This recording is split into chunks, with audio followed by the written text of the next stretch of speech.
Welcome to Shardcast, the Brandon Sanderson podcast. We're a bunch of mega fans giving you the news discussion and, of course, a whole lot of opinions about Brandon's works and the Cosmere. I'm Eric, and joining me in very fitting colors is Alyx. Hello, I am Feather, and yes, I had to dress for the occasion. Hey. Also joining us is Joshua. I very much did not dress for the occasion, but I go by jofwu, and I'm excited to talk about the best secret project. Ooh. The best secret project. Nice. Also joining us is Ella. Hi, I'm Rasarr. I kind of accidentally color coordinated with my hair and earphones. Nice. So I guess I am wearing the colors Very of good. the best secret project. Very good. And lastly, we have Veronica. Hello, I am Cheyenne today on the Discord and forums, and I tried, but I did not want to get wet. And my windbreaker is the big one, and it was all wet because it's been raining here. Rip. Well, yeah, maybe don't have something that's been rained on when, near technology. That's a good call.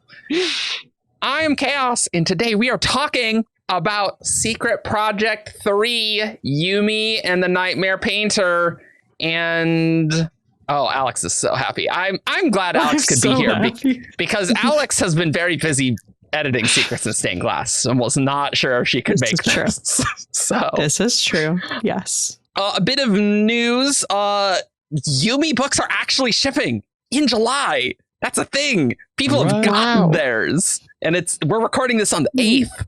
Wow, incredible. They're so pretty. Yeah, it's pretty good. Glad they, could get these soon, and I can't wait to read the physical book because this book is gorgeous. Just I can tell from the PDF. It's completely gorgeous. Oh, yes. So good. Everything about it. Beautiful. So why don't we go through and talk about some spoiler-free reactions, and then we'll quickly go into spoiler reactions.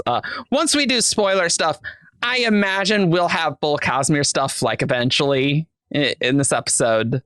We might compare with Tress, maybe. We'll see what's up. Spoiler-free reactions. Alyx, go. You're first. I don't even know where to start.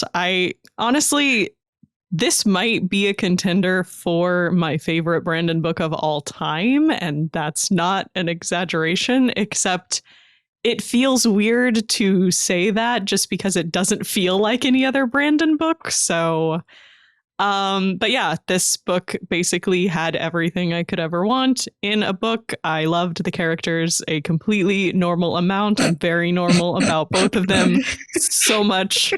Oh my gosh. Yeah, but it's perfect. Please read it. If you don't like it, I might not be able to be friends with you. The end. Alyx will personally go to you in the comments and dislike every single negative comment on the YouTube video. I love them so much. I love them so much. Very good. Josh, what's up? This is my favorite standalone Cosmere book. I will say that. So I would rate it very, very highly. I think it's a lot of fun. I think there's like some things that just personally work really well for me, and we can kind of get into the details with spoilers. But so I can understand why some people it might not be their cup of tea, but I think this book does a lot of stuff really well. I like it better than Tress. It's a little bit more serious than Tress, and so I appreciate that aspect of it. Cool. Ella. Well, I really enjoyed it. One of my favorite Brandon books, definitely my favorite secret project so far, though I have not read Frugal Wizard, but I also don't want to, so yeah, definitely favorite so far. It's different from Brandon's usual, because it's a subgenre he hasn't done before, because you should probably know before you read it, this is a fantasy romance. Yes. And it is probably the best romance Brandon has ever written. By a long shot. Mm-hmm. Not even close. So, yeah. One of my favorites for sure. Veronica, what'd you think? When the previews came out, it felt like I hadn't connected as strongly immediately to the characters in the world as many other people did just in the discussion. And I was very surprised by how much I enjoyed this book. I don't finalize overall rankings until I reread, but I definitely like this more than Tress and probably more than any other like Brandon standalone book. Yeah, I mean, the characters are something, then the romance was very well done. I am very curious to see the opinions of my friends who are more like actual like romance readers who read a lot of romance and how this compares, because like I told them like this is leaps and bounds better than any other Brandon romance, and like I know the bar for that is really low, so I'm curious about the general like impressions of this fantasy romance versus like so many others that exist. Yeah. Yeah, basically that's it. Yeah, this I loved the world building because it's just completely bonkers immediately. It's like, okay. But most of the book is like slice of life romance, which was like really fun to read. It was very fun to read and was a slow burn. I feel like other Brandon romances, we kind of take a backseat to the plot, which honestly I'm into. I like that. I'm a plot guy, but this one really worked. This was a great smooth burn romance.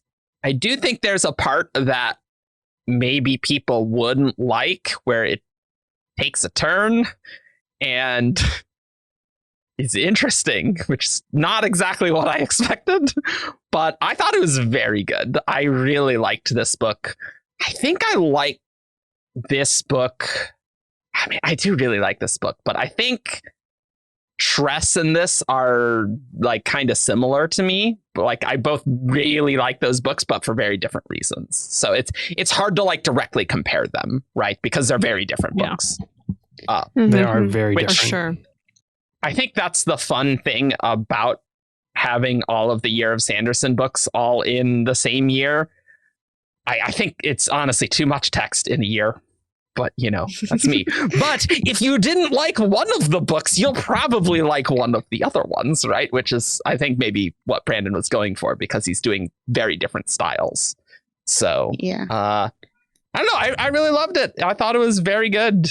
And definitely Brandon's best romance, for sure. Yeah, I will say, like, I felt very lukewarm about Tress. Like, I didn't hate it, but it was... Wow. It sadly failed to connect with me, to be honest. Wow. So I was a bit concerned because, like, I felt lukewarm on Tress and I felt zero appeal to read Frugal Wizard. So I was a bit concerned about how Yumi would read to me, and I was very pleasantly surprised. Yeah. Like, this book sucked me in very well. Awesome. I was in somewhat of a similar spot of I like Tress okay. Tress is nice. I don't feel any like burning desire to go back to Tress or to like talk about Tress at length. Whereas this book, like from the first chapter in both of the characters' point of views, I was like, oh, I love both of you immediately and completely, and I would die for you. And then the story just continued to be incredibly excellent about the two of them and about their really, really fascinating dynamic once they start interacting with each other. And yeah, it was fabulously well done in terms of like character exploration and relationship exploration between the two of them. I think it's some of Brandon's strongest character writing that he's ever done. And I think that's why the relationship works. Not necessarily because the dynamic is the interesting part, but because he put the work into Yumi and Painter separately. And therefore, once you have done that work, when they come together, there's so much interesting interaction that can happen between these two really deep and well-realized characters. Yeah. I agree with that. I also really like the atmosphere and the setting. This book and Tress are way more weird than a lot of Brandon's books tend to be. They're more like Rasarr, where it's just like very alien. And so I was entranced by this book from the opening lines talking about the Heian. Something about just that simple description really hooked me and interested me. And I really like the way that the settings in this book, there's a lot of contrasts. There's a lot of really stark imagery. And I think that pairs really well with the characters and the contrasts that they have. And so I think that the setting, it really meshes with the characters in a really cool way. Yeah, there's a lot of like light, darkness, and a lot of the duality, which is so fun in a body swapping story. I think like this is very, very, very well engineered setting to match with the story and the characters. Mm-hmm. You want to get into spoilers? Yeah, just keep blabbing. We should. Yeah. This gets hard to talk about without spoilers.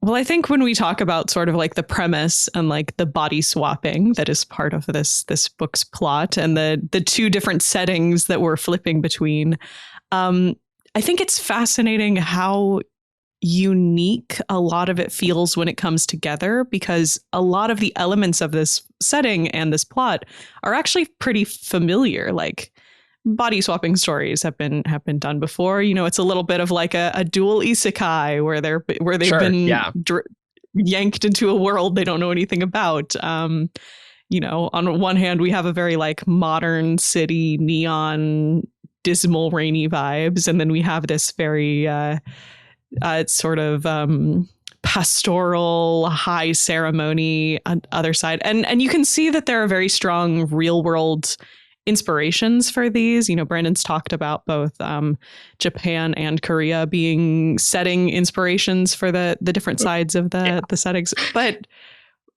I don't like, there's just something about the way that it all comes together that feels really fascinating. I think the sort of solving the mystery from two ends and coming, you know, having to figure out how they're connected and why they've been connected made for a really strong through line for the plot. And also just, all of their interactions were fabulous and wonderful, and I love them. I think the world building really helps with that. Like you can tell, like there's some Brandon world building. I don't know how well this book works for non-Cosmere readers because design just name drops other stuff. Yeah. Like, oh yeah, you know, Rasarr, you know, as you do. Yeah. But for me, that worked really well to make it not just like an isekai body swap story. Like there was a little bit more connections to other things, even though they're like there's just enough Cosmere. So it's like, oh, I see what's happening. Oh, right. That's why Yumi's highly invested. So the body's matching the spirit. Oh, okay. Yeah, that makes sense. Yeah.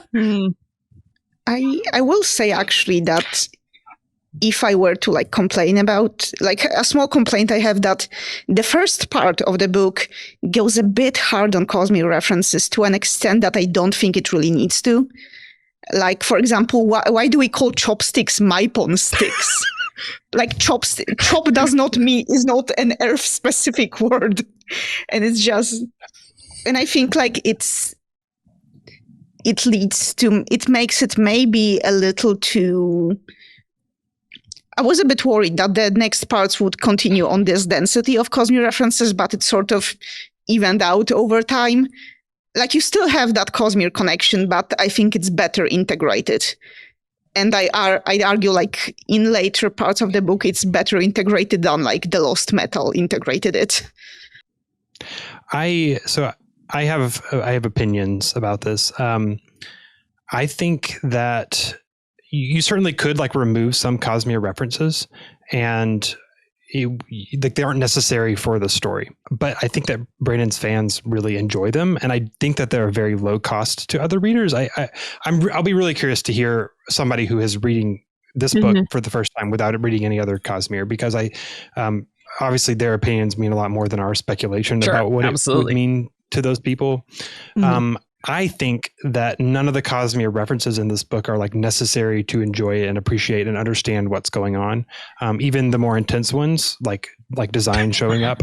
I think she works as just this really strange. I mean, you've got other aliens in the book. There's 6-armed aliens, and there's mysterious bug alien. Like there's weird things that aren't explained, and I guess maybe I'm just like comfortable with reading books where I don't understand, like where things like that pop up and it's just like, oh, there's a weird element, and I just kind of accept that it is what it is. For me, it's less like the aspects of like the aliens and like awakening and such, and more the description. Like, for example, the way Painter and Yumi are both described as looking Veden, which makes sense to the Cosmere reader because we presumably read enough Stormlight to know that Veden means like they look Asian, East Asian. But to someone who would pick the book up for the first time, they might understand that there are aliens, but not necessarily what does it mean that a character looks Veden. I see what you're saying, though. I mean, as soon as I read their names, I'm like, okay, they're Asian. So I know. but yeah. Like that's it's not a difficult guess to make. Just that's maybe their new. Yeah. I feel like the like casual references like this are going to be more confusing to new readers than the fact that aliens do be around. I can see that. I think that I actually enjoyed a little bit of the mystery of trying to piece together who Hoyd's audience might be based on the references he was dropping. That kind of felt a little more like a little Easter egg through line for me. Which I will say, I have recommended this book to like non-Cosmere readers of like, hey, I think you should start with this one because it's really amazing and I loved it a lot. Particularly ones whom I have like bonded over like shared character taste. Like some of my friends who I know enjoy my writing. I have recommended this book because it's a book that feels very close to the sort of stories that I like to write myself. And so I'm like, oh, if you like I know we have a similar taste, so I think you would latch on to this in the way that I latched on to this. So I'll be curious to see if any of them actually like take me up on the recommendation or not. Yeah, I was going to say that this feels like a more balanced, like Cosmere versus story than, for example, The Lost Metal. That was a lot of Cosmere, and I mean, the story suffered a bit because of it.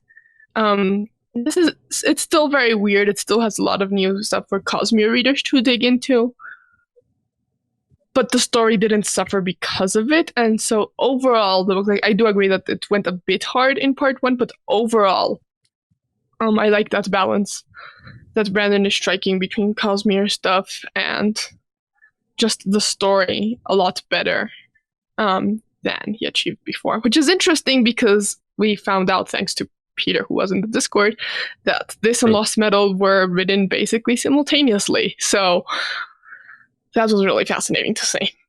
Yeah, I do definitely agree that the balance is a lot better than most other Cosmere books that do go heavy on the Cosmere. It did not feel like it was like overtaking the story the way it kind of did in the Lost Metal. It is funny though, because I've talked with a bunch of people. I've read the YouTube comments of Lost Metal. A lot of people don't seem to mind the Cosmere stuff. Even like my mom, she's read Cosmere stuff, but she's like, Mistborn Secret History, that's pretty crazy. Like, yeah, you're not wrong. And she's like, yeah, no, I really liked Marassi's plot, and I don't know about some of this other stuff. So obviously there's different opinions there, but certainly this has a good balance. And I think this book has a better time because it's a standalone, whereas I think part of the problem with Lost Metal is it's going heavy in the last book of like the series, which I can see why someone would be like, yeah, I don't know about that. I think also part of the reason why I don't think it causes much of a problem here is that this is a book about characters. Mhm. It is about who Yumi and Painter are as people and what they're struggling with and who they are and what they want out of life. The deeper plot about why they're connected isn't necessarily really the point of the book. The point of the book is to understand them and to see them change and grow. I think that's a plot line that Brandon has not done a lot of in the past. I think he, as a writer, tends to be more of the like, watch all of the different setting, plot, secret elements come into place and have the big, like, you don't really have a Brandon avalanche in this one because it's not in the same way. I absolutely disagree with that. You disagree? As soon as they're like, oh, they're all nightmares, it's like, it's all ending. Like, yeah, interesting. I guess I didn't like latch onto it the same way. I mean, part of it was it's a very different Brandon Avalanche. It is it's there, but it's different. I will just say, I had to read the book in 2 days because I had to work the next day. And there's a point where Yumi's like, let's end this. And I'm like, okay, so we're going into ending mode. And then immediately the next chapter is, oh, they're all nightmares. And then it's just all bonkers from there. So in that sense, actually, like, I do think there is that character moment. And certainly the big emotional beats in that ending are the character moments that really got to me. I could see it worked for me, but I could see someone being like, oh, this book kind of went into interesting places, maybe because of the world building, in a sense. So I could see why someone doesn't like it. However, I do see what you mean, Alyx. In other Brandon books, we would not have first contact with aliens and have that just be glossed over, which is hilarious. The fact that this book just has going to space and meeting the Shodel as just a background plot detail that's like just used to disprove one of the theories is the funniest thing. Easy peasy. Yeah. And they're just like, wait, that's not the other planet at all. That's crazy. I'm like, that's it. I actually kind of really love that. That's it for that plotline. Because the worlds are so different. Can we just take a moment to like appreciate what it must have been like to be the astronauts that are like on this planet, like looking back at their own world when like the shroud disappears at the end of the book? Oh, like, wow. They're like on this other world and like their own world is like ending. That'd be the worst. Yeah, that's true. Scary. Oh, gosh. It reminds me like there are some like those short stories about like what would happen to the astronauts on the ISS if the world ended while they were up there. Except fortunately, the world in Yumi did not actually end. Yeah, I think part of why, like, my sense that this wasn't a Brandon Avalanche in the way that I think of Brandon Avalanches also has to do with like the way that the information is conveyed at the end of the book, I guess. Because and there's been a lot of discussion about this already, but the way that Hoyd kind of like really takes a step back out of the story and decides to just tell you what's going on right now because he thinks you would be confused if he didn't do that. And honestly, I do think you would be confused if you didn't do that. I definitely would be, for sure. I definitely was. Yeah, and I think part of why, I know there's people who really didn't like that, and I think we have some people on this call who really, like, that was the part they didn't like about the book. But I think for me, I didn't mind it because it felt like that wasn't what the ending was about. It was like, I'm not here to find out what the machine is or why the shroud exists or why nightmares are like that. Like, that's interesting info, but that's not the point of this book for me. So like, yeah, sure. Take a few paragraphs. Tell me what's up with that. That's nice. Let's get back to what we're here for, which is, oh my God, Yumi and Painter are like, I'm dying. So yeah, I think that's a little bit why I'm like, oh, it wasn't an avalanche, because in Avalanche, it's all like part of the plot and the big revelations are happening as part of the developments. And here it was like, nope, there's like stuff going on. Here's what it was. Okay. It felt different. I feel like that happened because Brandon had the plot like that he wanted to do, and it was just too complicated to like fit it in some more natural way. So I don't know. This is probably my only like real complaint about the book. There's things about it that I might say like I wish were better in some way or could be better, but this is the only thing that I have a gripe about, which is Hoyd's info dumping in chapters 39 and 40. I think like in 39 he like takes like one section to talk about it, and then 40 it's like three different, like he just keeps coming back into the story to talk. And I hear a lot of people complain about Brandon being too telly and not showy. And this was like the worst case of Brandon ever doing that I can think of, where he's just literally like has the narrator sit down and like, let me explain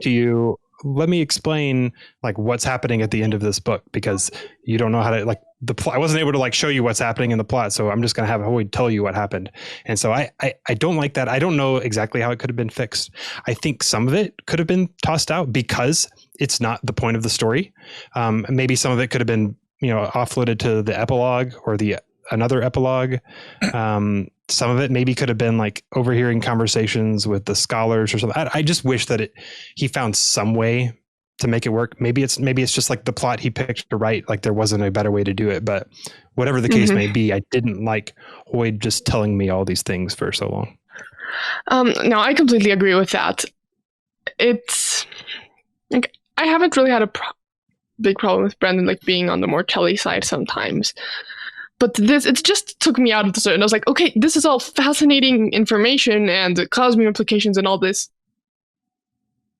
but it took me out of the story because it's just one big info dump, and I can't understand why it would be very difficult to integrate in other places because of that. Like, okay, backtrack, Leon, like all that stuff, but I wish Brandon had the time to like revise it a bit more and like integrate it in other places so that it wouldn't be as just like, okay, let's pause everything and give this whole explanation instead.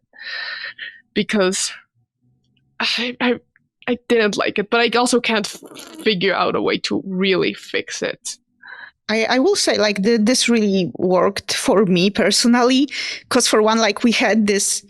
I feel like this was like set up throughout the book by just the fact that Hoyd is telling the story and he occasionally interjects. So this is like the Hoyd's big moment in the story where he like steps in, pulls back the curtain and, okay, let's roll this back for a moment.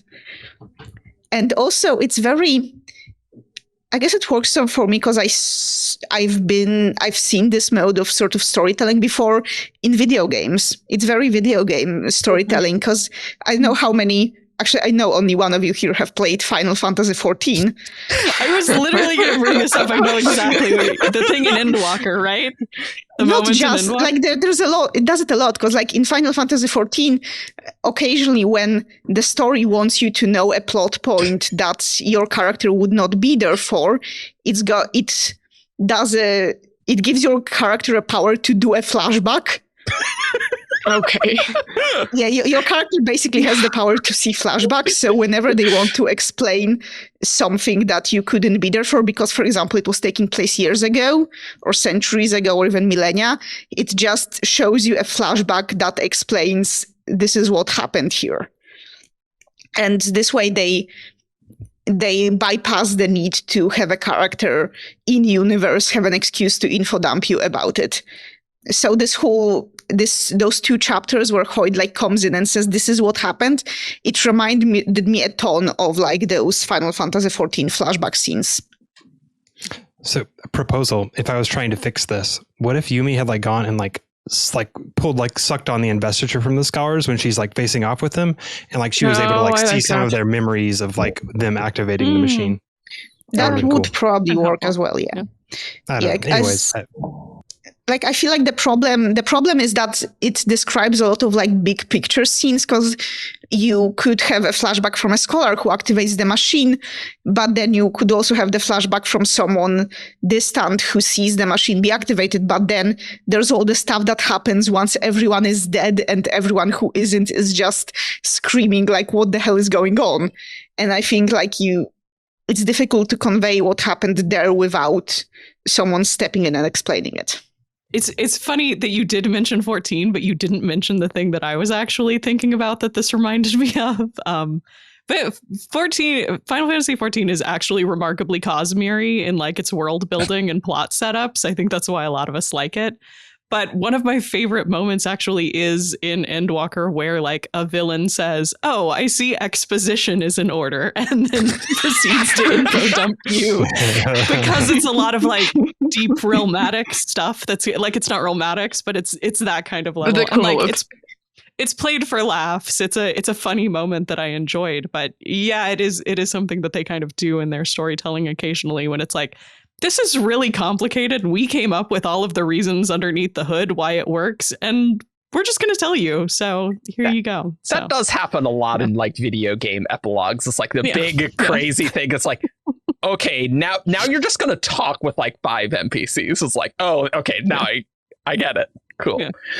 I would say that the info dump really worked for me because I really needed answers and I wanted them quickly. So I was ravenous for answers. I think this is a fun way to do it because Hoid is a narrator. I can see why someone wouldn't like it for the same reason I worry about just, we're just going off the rails. They're all nightmares. What is happening? Like it was really wild. Like for a slice of life story, there were those horror elements, obviously, with the nightmares. But I imagine some people wouldn't like that switch. But it really worked for me, and the info dump really worked for me. It's like this high fantasy stuff where I do want to know about the world. Like just tell me. So that really worked for me. I liked actually that we alternated viewpoints. Like I love any Brandon Avalanche where we're switching between POVs. And so it's like Yumi, Hoid, Painter, and just going through that. That's classic Brandon Avalanche stuff. So it honestly just felt like a regular Brandon Avalanche to me, Alex. Apparently this was a spicier take than I expected it to be, but I'm fine with that. I did like audibly think like, oh, we're in endgame mode when I saw the chapter title with 2 colors. Yep. Mm-hmm. Oh, we got to talk about the art and the design. We will, but so I really like that. Yeah, here's my dilemma with it. Like, I really liked like the information on a Cosmere level and on a Rematics level, because I really wanted those answers, and I was kind of confused about like, okay, how is this actually working? But on a craft level, it bothered me so much that it ended up turning into the one thing I really don't like about this book. That's fair. It did work for me, like pretty hard. There is one other thing that I would complain about, but that'll be later. I didn't like this about Hoid. Hoid's this part at the end, but in general, I really liked Hoid's. I think that his voice in this book was fantastic. I think he's funny. I think he's amusing. I think he butts in just the right times and just the right ways. So I really enjoy Hoid in general. I've seen a lot of people complain about Hoid's narration. They're tired of it after 2 books of it, or they just don't like it from the start. But I really like it. I like it better than Tress. I mentioned this earlier, but I think it's a little bit less. It's less whimsical than Tress, and I appreciated that. I think that it gives more emotional weight and more gravity to the book when he's not being quite so whimsical. Sure. So I appreciated his narration. I think my only issue with Hoid's narration is there was a chapter where it really felt like Brandon was just doing the Alcatraz thing where it's like, Hoid's talking about something crazy at the beginning of a chapter, and then we're going to go into the rest of the chapter. That happened at least once. And I was just like, Brandon, you're just going off. If this is just the Alcatraz thing, but it's Hoid talking. Okay, sure, fine. But for the most part, it worked really well for me. I can't remember which chapters you're talking about. I read this book in like 12 hours. I don't remember. Yeah, I finished this book in like 6 hours. Oh yeah, blazed it. Yeah, I was sitting in a coffee shop making distressed noises and catching. You were very distressed. It was very funny. I was. Yeah, people were giving me weird looks for the fact that I was like sitting looking at words on my computer screen and being weird about it. But like, I don't care, whatever. But yeah, I I think part of it is like, I could imagine a world in which we didn't have the explanations and I would have gotten to the end and been like, I loved this book and I thought it was amazing. No idea what was going on there at the end. I was completely confused, but it was great despite that, I guess. And so like, I see the vibes of like having the explanation was like, oh, you've saved me from, I just would have been confused and not thought about it any further than that. Thanks. I think also the crew that hangs out in the Cosmere mechanics discussions is also probably appreciates not having to debate what actually happened. They love the debating. That's their favorite thing to do. I like that they don't get to debate about it. We just got the answers. We don't need to talk about the problematics. Done. We've closed the book. There's no need to go any further. God, Pedro, why did you say that when I was drinking?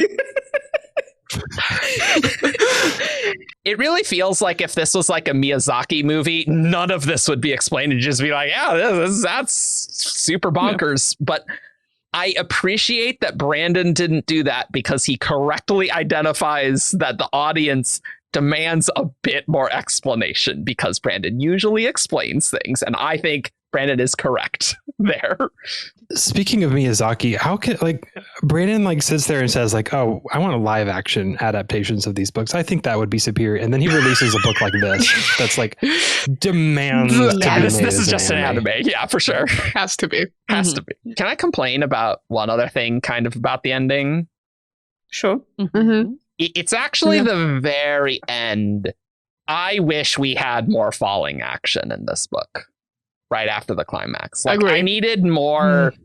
The another epilogue was good. But I think because this book was very slice of lifey, I could have gone for a few more scenes of just Yumi and Yumi and Painter in their new situation and reacting a bit more. That would have been nice and I think would have fit really well.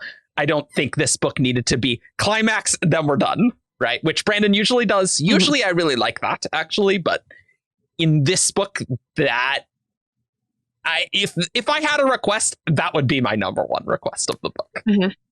A little more of the happily ever after. A little bit, or just a little more of the character vibes at the end, right? Like that feels like that would be appropriate for this. So that's me. It's a very earn your happy ending sort of a plot, but we don't get to see as much of the happy ending that they have earned. So yeah, I can agree with that. I think I like imagining it.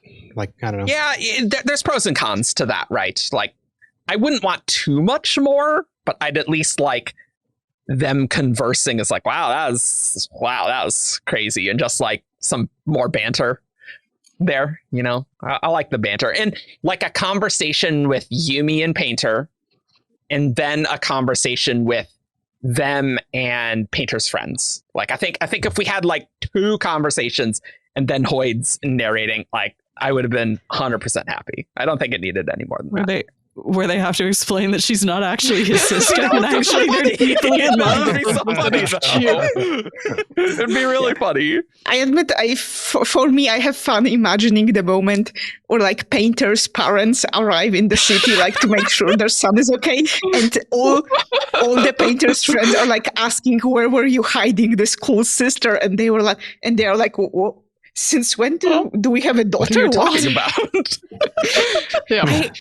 I assume Yumi and Nikaro have to like set the record straight with the friend group real quickly, actually. Yes. Yes. I assume actually they probably tell their friends what was happening. Everything. You're not gonna believe us, but hey, the shroud just came down, so maybe you can suspend your disbelief for a second. I think promise they would be open to that after all the nightmares attacked. It's okay, we'll believe you. Sure, tell us what's up. Especially they did just see all those nightmares getting turned into people. Yeah, so I don't for sure. Making the jump from one of the nightmares managed to survive is too big for them. And I mean, open question to me, presumably this Yumi looks a bit different than Yumi in Peter's body, warping to Yumi's spiritual ideal. I don't know exactly how different that would actually look. I don't know. But presumably a bit more like Nakaro than maybe Yumi actually does. Maybe she looks like prettier because painter painted her into life. Well, that's possible too. Yeah.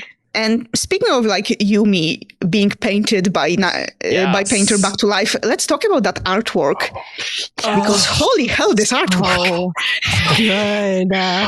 So pretty. I want like half of this book hanging on my wall. Yeah, can we like buy most of this artwork framed? Because I would. Like, there's a lot of good stuff here, and like both getting the adorable character romance vibes, but also like the horrifying nightmare vibes, like really well. Like that style worked amazingly. Like I loved, you have these beautiful atmospheric pieces that really capture an entire scene, with the like full backgrounds and full color. But you also had these little like just vignette sketches that just caught a bit of the interaction between them that were so wonderful. Like the one where he's looking over her shoulder, trying the dress on in the mirror. Very, very possibly my favorite, the one where they're glaring at each other in the street. It's really cute. It's really cute. It's so funny, and it has so much personality in it. Like, I adore that it's a piece of art that exists. I was telling Eric he should use it as his background instead of the cover art. Oh, yeah, I didn't set that up. Sorry. But that would be very funny. I really like how the art matches the style of the book. Like, it really fits super great here. Yes. I would say Tresses does very well as well. And so, like, what you're saying, Joff, like, the whimsical vibe was not as much your vibe, which is like, I think that's totally fair, right? Whereas other people would be like, I love that. Like my wife, she loves Tress because of that. She loves it so much. So I'm like, I can't rate Tress lower than this book because Tress is really good. I really like it. So like Tress's art really worked for that. Yumi's art really worked for this. And I just want the physical book to like see all the colors. Like, I know the cyan and magenta on the page is just, it's gonna look so good. You know what? I will say I do have my one complaint about the art in this book. And it's actually not about the art. It's about the like colors that were picked for the ink, the printing ink. Okay. I feel like the blue that they used is too blue. It's not green enough to be like a turquoise, cyan, aqua. As someone who adores like cyan and aqua, and I really loved the original cover art color scheme in particular, which had that really bright cyan.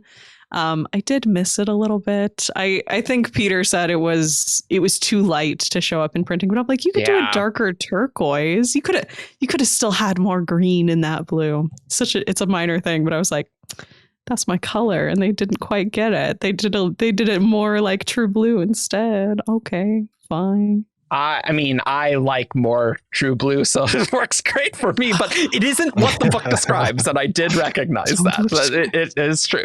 But I can believe that it wouldn't appear great on white on the page, which that's fair.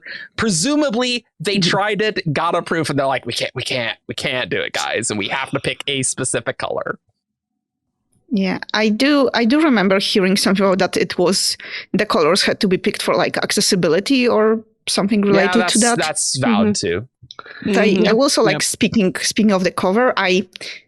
The secret project cover that they originally revealed was my favorite of the four, and I did not expect that the actual cover would outdo all me, but like this cover is just stunning.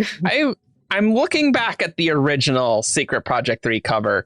Honestly, the blue doesn't look that different. I'll be totally honest. It looks really similar to what's here. It matters to me. It's really similar, actually. It's less the blue that's on the cover and more the one that they do like the accent printing on in the pages themselves. Fair. Like the cover looks. It's a little more sky blue, and I'm like, that's not.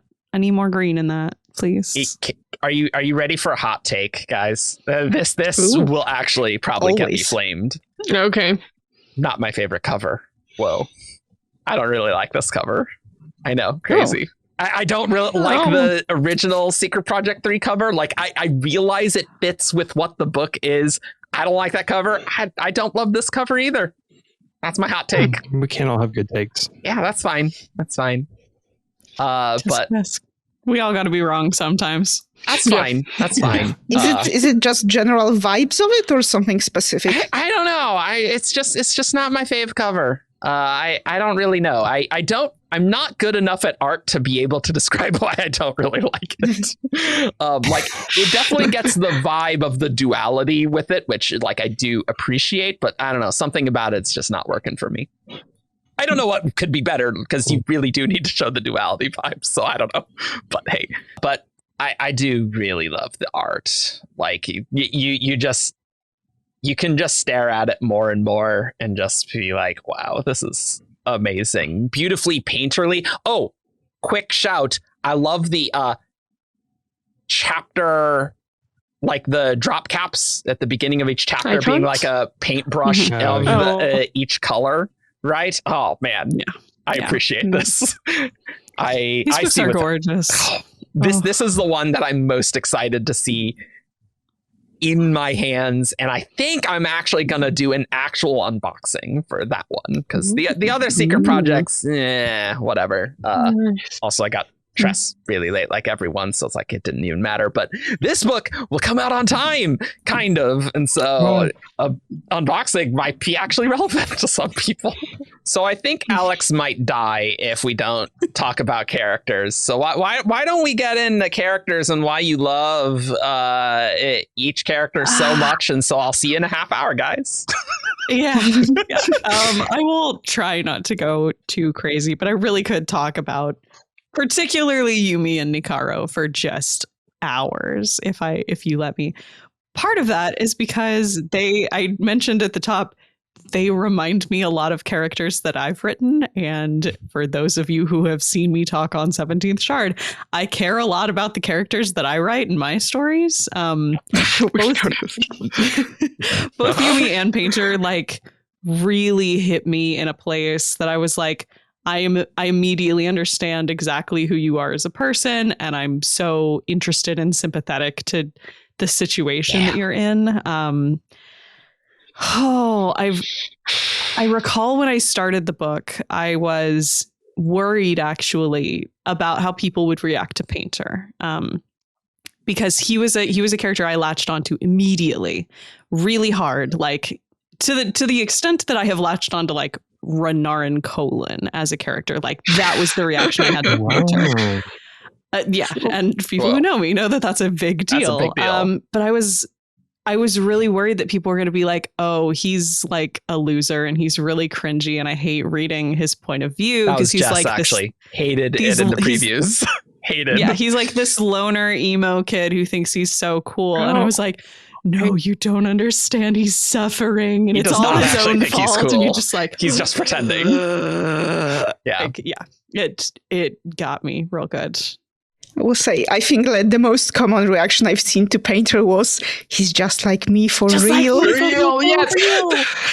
mean, it's a lot of the like imposter syndrome and just like, oh, no one will ever love me, which as remembering teenage years, that or early 20s, honestly, very relatable. Super relatable. The degree to which Painter is an absolute mood is frankly concerning. No, I was gonna say it's funny because I mean that specific sentence of "it's just like me for real" reminds me a lot of like a really close friend of mine. I literally texted him when I finished the book. I was like, "You're gonna be saying this a lot." And this sentence reminds me a lot of you. If there is one meme to come out of this book, let it be the Painter is just like me for real. only a better artist than me. But I love how his character progressed. Like, I thought it was really interesting, his dynamic with his friends, because he obviously is like really pained about that. Like, I think it's very clear. And I think it could be easy in the beginning to be like, why didn't he just talk with his friends? And then you get through, it's like, oh yeah, that's why they don't like him. That makes sense. But also you get that reveal and you're like, that makes sense that someone would do that though, and like make that mistake, because it's like they put all their pressure on so me much. And I just I didn't want to disappoint them, and then I needed to say something. I loved his apology about that. That was a good, sincere apology. Take notes. If you just be sincere in your apology, and if you're not sincere, then just don't do it, because you'll make it worse. It helps, I think, that he had already kind of processed all of this to the point where he really regretted and felt bad about it, like from early on. Like, you can't tell, he kind of hides it. He buries it from himself, but when it comes up, you can tell that he genuinely feels awful for what he did to them. I think that he could have been a very frustrating character if he had more baggage from the beginning. It's interesting, like when he first meets Yumi and he like wants to be a hero for her. It's maybe hard to notice like the first time you're reading, but like he has some thoughts there where he's like, I want to be a hero for her, but he's worried that he's going to do the same thing that he's done before. And so I like the fact that he recognizes that about himself and that kind of point of failure, it helps endear him to me a little bit, even when he kind of could be frustrating. It also helps that one of the first things we see him do is fight off the stable nightmare to like defend these people, when he's off the clock, and he kind of does that on his own time. And he's very sincere about it the whole time. Like that's genuine. Yeah. That early scene with Yumi, I think, where he's realizing that she is coming to conclusions about him that are not true, and that she's looking at him in a way that no one has really looked at him in a while. There's like 3 paragraphs of narration there that I'm just like, Brandon absolutely nailed it. And he reached into my chest and just grabbed a hold of my heart as you're watching in real time a character realize they're making a terrible mistake, know that they're going to hurt someone as they make this mistake in real time, and yet are so like deeply in the act of craving validation that they can't help but do the wrong thing. And it's written in such a way that makes it so sympathetic, even as like, he should correct Yumi. He should set the record straight. He should tell her the truth and not just go along with what she's assuming. But he just can't. And it's so good, and it gets to me so much, and I just like, this whole book just sends me jittery when I think about character moments like this, because it's everything I want out of books. Yeah, with that plot point, like, this was a really good scene, but I will say I really appreciate that they clear it up really fast. Because I admit, when I first saw the scene, like, I liked the moment, but I was dreading having to read the whole book of Painter lying to Yumi. So I was really glad where, like, the first chapter where Yumi sees the way Painter lives is just immediately the whole house of cards comes crashing down, and we can let that whole deception point just fade away and not bother me anymore. I think it's because there's plenty of other stories that would like, that's the big... Absolutely. I have read those stories. Yeah, so Brandon at least I think is better at, okay, this is not the interesting part here. Well, and we find out that like Painter's already lived that experience too. He's had the like year long of dread knowing that he's lying to someone and that it's going to be horrific when it comes out, and just being unable to stop himself from continuing. And I like that we kind of find that out later, after he's like, he started to do the same thing with Yumi, but got caught out quickly enough that he had to confront it and face it. But yeah, I love his horror as like when she first when she first shows up in his world and he's like totally wrecking everything, like telling all the wrong things to the wrong people, especially to Akane. It's fantastic just to like watch him like lying in the corner just dying. Yeah. I mean, he did kind of did the same thing to her first time around. Honestly, I think that's why he was dying more, because it's like, oh no, I did do the same thing. Oh, this feels awful, and now I get it. Which he did it to her, so like without fault. Like he couldn't have known how important it was, for sure. And things like that. Whereas, like, there's so much of the way that Yumi acts when she first gets to his world that is his fault. Like, because he told her things that weren't true, because he conveyed himself in a way and didn't correct the record. Like, she went along with those assumptions, thinking he was telling the truth, and so it's like, I love a character whose problems are their own fault. I adore this, actually. I also really like Yumi. She's really great. She's so sweet, but like just the pressure placed on her is so high. I really like, because like it would be very easy to make a character like this be super like passive and demure and like polite and super like, you know what I mean, right? And instead she's headstrong. Like the moment she gets the ability to act forceful, she does, and I do really like that. I think it makes her a more fun character and has a more fun dynamic with Painter than if she were this super perfect traditional Yokihijo. Yeah, because she doesn't actually want to live like that. She that pressure is put upon her, which she feels is very important to her. But man, just the scene where they're shopping. What a great shopping scene where it's like so emotional to her to just like, I can choose my own clothes. Like, oh, amazing. I know people have like mostly been reacting to Nikaro as the like, oh, he just like me for real. Yumi is my she just like me for real actually. For sure. To an incredibly intense degree. Like I personally am so good at feeling guilty about things that I shouldn't feel guilty about. I think it's one of my innate talents. I can confirm this is accurate for sure. It really is.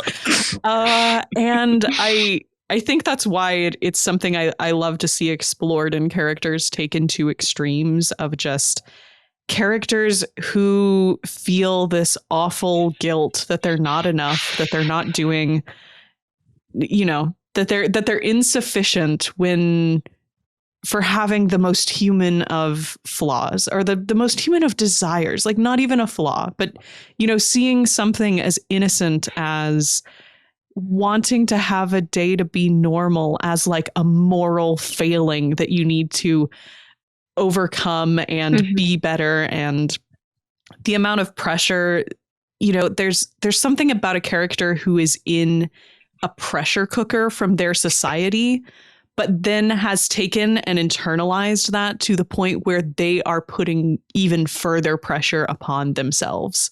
Like that is an archetype that I love to see sort of explored. And I think there's so much, God, I want to use like a chemistry term, like potential energy in that situation of like, as soon as it breaks open, you get to see such a fascinating development of a character who is stepping out from under that pressure for the first time, or letting themselves feel or letting themselves be okay with not being perfect or living up to the crazy expectations that were never reasonable. Like realizing the expectations they're under were not I'm just like, I could talk forever about Yumi too. So yeah, the more I think about these characters, the more like I relate to like bits of them, like really mostly because I've dealt with those situations differently.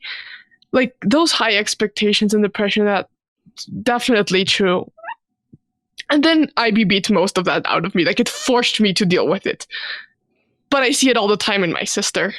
And but then I have like like the art connection and the theme and of wanting to really do something, but sometimes questioning like your artistic abilities. When you start like comparing yourself to other people, and like, oh, but I'm never gonna get there. But I'm gonna still try. And it's different parts of both characters, like really connect with me, but it's not like either like Yumi or Painter thing, but just like different parts of both, which is why like it's like me for real, or she's just like me for real. It's just these different things about both of them, like together, are things that I really, really relate to. I was very surprised to see that in this book. I wasn't expecting that. Yeah, for sure. And it kind of brought me to tears when I was reading it. I was like, just like having no words to describe what it was, you know? Yeah. I loved the scene where like she just goes out to want to explore. Like it's a very like princess in the castle gets to go outside for the castle for the first time, but also just the deep moral failing aspect that you were talking about, Alyx, kind of makes it a bit different than that, which I really like. But what a great character. And I also just want to say, I love the magical aspect of her snacking so many rocks in the beginning, and that being, no, Yumi is literally, she's basically been doing this for 2,000 years. She's 19, but just the magical situation, she is literally the best that like anyone could be. And I loved that. That was so good. Speaking of this whole like age thing, Yes. a question I have for you. Do you suppose now that Yumi is like a nightmare painted into life, do you think she's immortal? No. I think she could have made herself immortal if she wanted to, but I don't think she would have wanted to. I think she made herself normal. So do you suppose she's going to like age like a human would? Because like, is she like organic person? I think she's organic, yeah. I think she is now.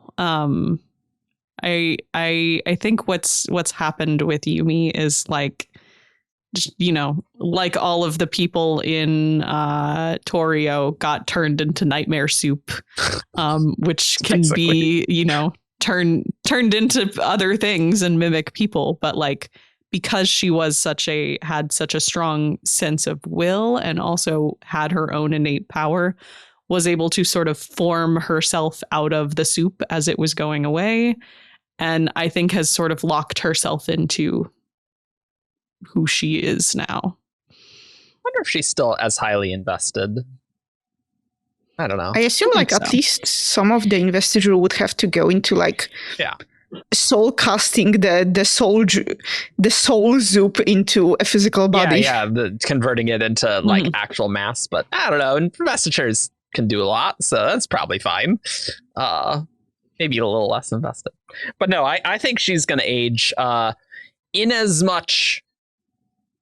Well, I guess that could depend on how invested she is, because if she's still highly invested, like she might naturally get agelessness potentially. But aside from that, I think she would age normally. She may be something like a returned, I think, where like she's going to look the way that she thinks she should look and age the way she thinks she should age, sort of a thing. Yeah. I feel like I was Yumi in this book, falling in love with Painter immediately. And that was my experience reading Yumi in the Nightmare Painter. So I will say, when they finally like, no, it wasn't the scene where they finally profess love, but it was after the carnival where Yumi gives Painter the painting. I was like, oh, I'm dead. I'm so dead. Oh, I'm dying. Oh no. Like the two of them defending each other against the nightmare scene. Oh, like, yes. Yes, that was my scene. Yeah.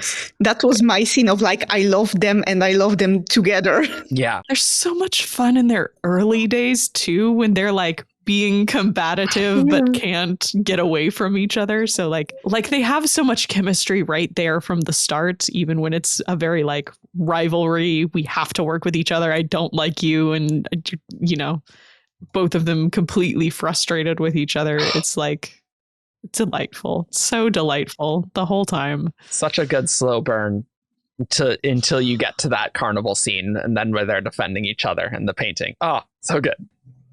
Perfect. And like, I would say also tangentially related, but Brandon did that scene where one of the potential relationship member comes out of the changing room in new clothes and the other person is like rendered speechless, which is a trope that I absolutely love, and I am so happy that we had it. There's definitely tropes here that Brandon is using appropriately here. I think part of what made this romance work so well was actually like how far Brandon leaned into the sort of like sensuality and physical attraction between these characters, which is something we do not have a lot of in Brandon books. And I think like not only was it very well done here and very tastefully done, it was incredibly realistic. Especially for young, inexperienced people, right? Like super realistic, yeah. Having them have to go do the ritual bath sequence like an hour after they've met each other for the first time, like that sets a tone for the book as a whole, but also like for their relationship. We got so much characterization for like who Painter actually is as a person, as like a guy who's being put in that scenario, and the way that he reacted and the ways that he was, you know, somewhat understandably overwhelmed and not acting in the best way, but also the like respect that he tried to have for the people around him who didn't know that he was there.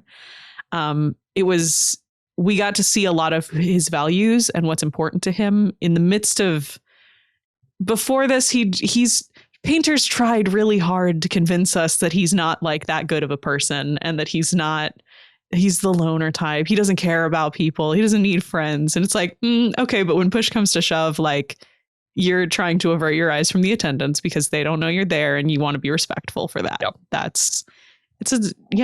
He's a guy who has strong character underneath. So.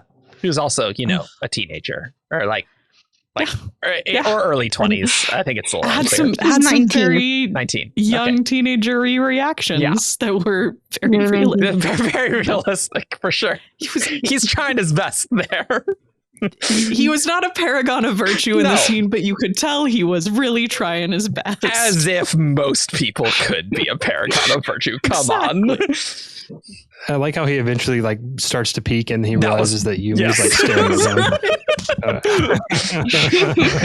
Guys, I love them. I love them so much. Good. And this scene did give us that incredible art piece of them just glaring at each other. Oh my god. So good. Perfect. Like, I think there is so much. Sorry, no, go ahead. I've said so much already. The bathing scene, the bathing scenes, though, it really kind of is like a fun, like, I don't know, picture of their relationship where at first, like, there's so much tension with that. And then you get to the end of the book and they're just casually like doing their bath, hanging out. They're not staring at each other. They're not weird about it. Like, it really parallels like their development, their connection with one another, in a really cool way. I compare it to like these scenes, like the progression of scenes through the like bathing sequences, compared to something like, say, like the start of Ciri and Susebron's relationship in Warbreaker. Warbreaker spoilers for anybody who do stuff of like, I think you can see that there's a similar idea there of a character who is meeting someone in a situation that's very intimate for the first time and doesn't have a choice about that.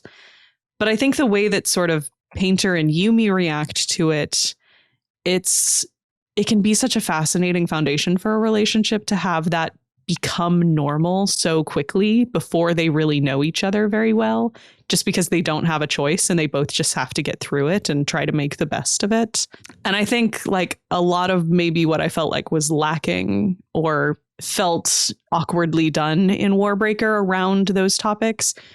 You didn't feel the awkwardness around it here. It was, really leaned into of like, what would the characters feel in this situation? How would they, how do you trust? How do you grow trust in a situation almost like against your will, just because you have this shared experience with somebody that you just got through it and it's okay, sort of a thing. I think it helps that it's not an arranged marriage as well. I mean, admittedly, there's an arranged connection. Admittedly, so I suppose there's a bit of an aspect of fates there, but it's a story. That's fine, but it's not an arranged marriage. I will say one moment where I was like, no, Yumi can't be like dead or a nightmare. That would be horrible. And I can't believe that. Oh my god. That really stressed me until I remembered that Design said that she was highly invested. So I'm like, okay, Design knows this is a real entity of some kind. And so I'm like, okay, she can't be dead. But I was really worried she was going to die. The fake out ending with her like fading away before Painter like paints her back into life.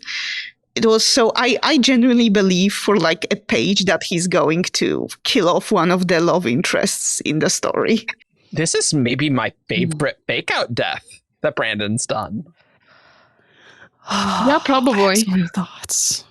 I was as ready to just go and like be mad at Brandon as I was with a certain scene in the third book of Trials of Apollo at Rick Riordan. If you know what I'm talking about, you will know how intense those emotions were. I was like, Brandon, do not do this to me, please, for the love of God, don't. And then it was fine, but Veronica was like reaching for the pitchfork before she read the next page. It's fit if she died, though. I gotta be honest. That would have been a fitting ending. It would be a very different ending. I mean, but it would have been very sad. It would be very sad. It's especially like tricky the way that like the epilogue begins. Well, number one, it's called the epilogue, right? And then Hoyt begins like it doesn't immediately cut to like, oh, but she survived. He like emphasizes like, oh no, like this is how it ends. And then he just straight lies to you because he's Hoyt and he can lie to you if he wants. I think that it really works well because of the like the TV show little subplot for like foreshadowing that Yumi's really into. I think like foreshadowing hadn't been in there, it would have felt a little bit too unearned to me, but that one little thing made me kind of accept that. Quick thing. Alan, is there any other light in your room that you could I can just turn on the actual light. The thing about the reason we couldn't let Yumi die in the end is that it would have been a betrayal of her character arc, because like Yumi is in that mindset of, I'm the Yokihijo. I have to sacrifice myself for the people. I have to do my duty. I have to.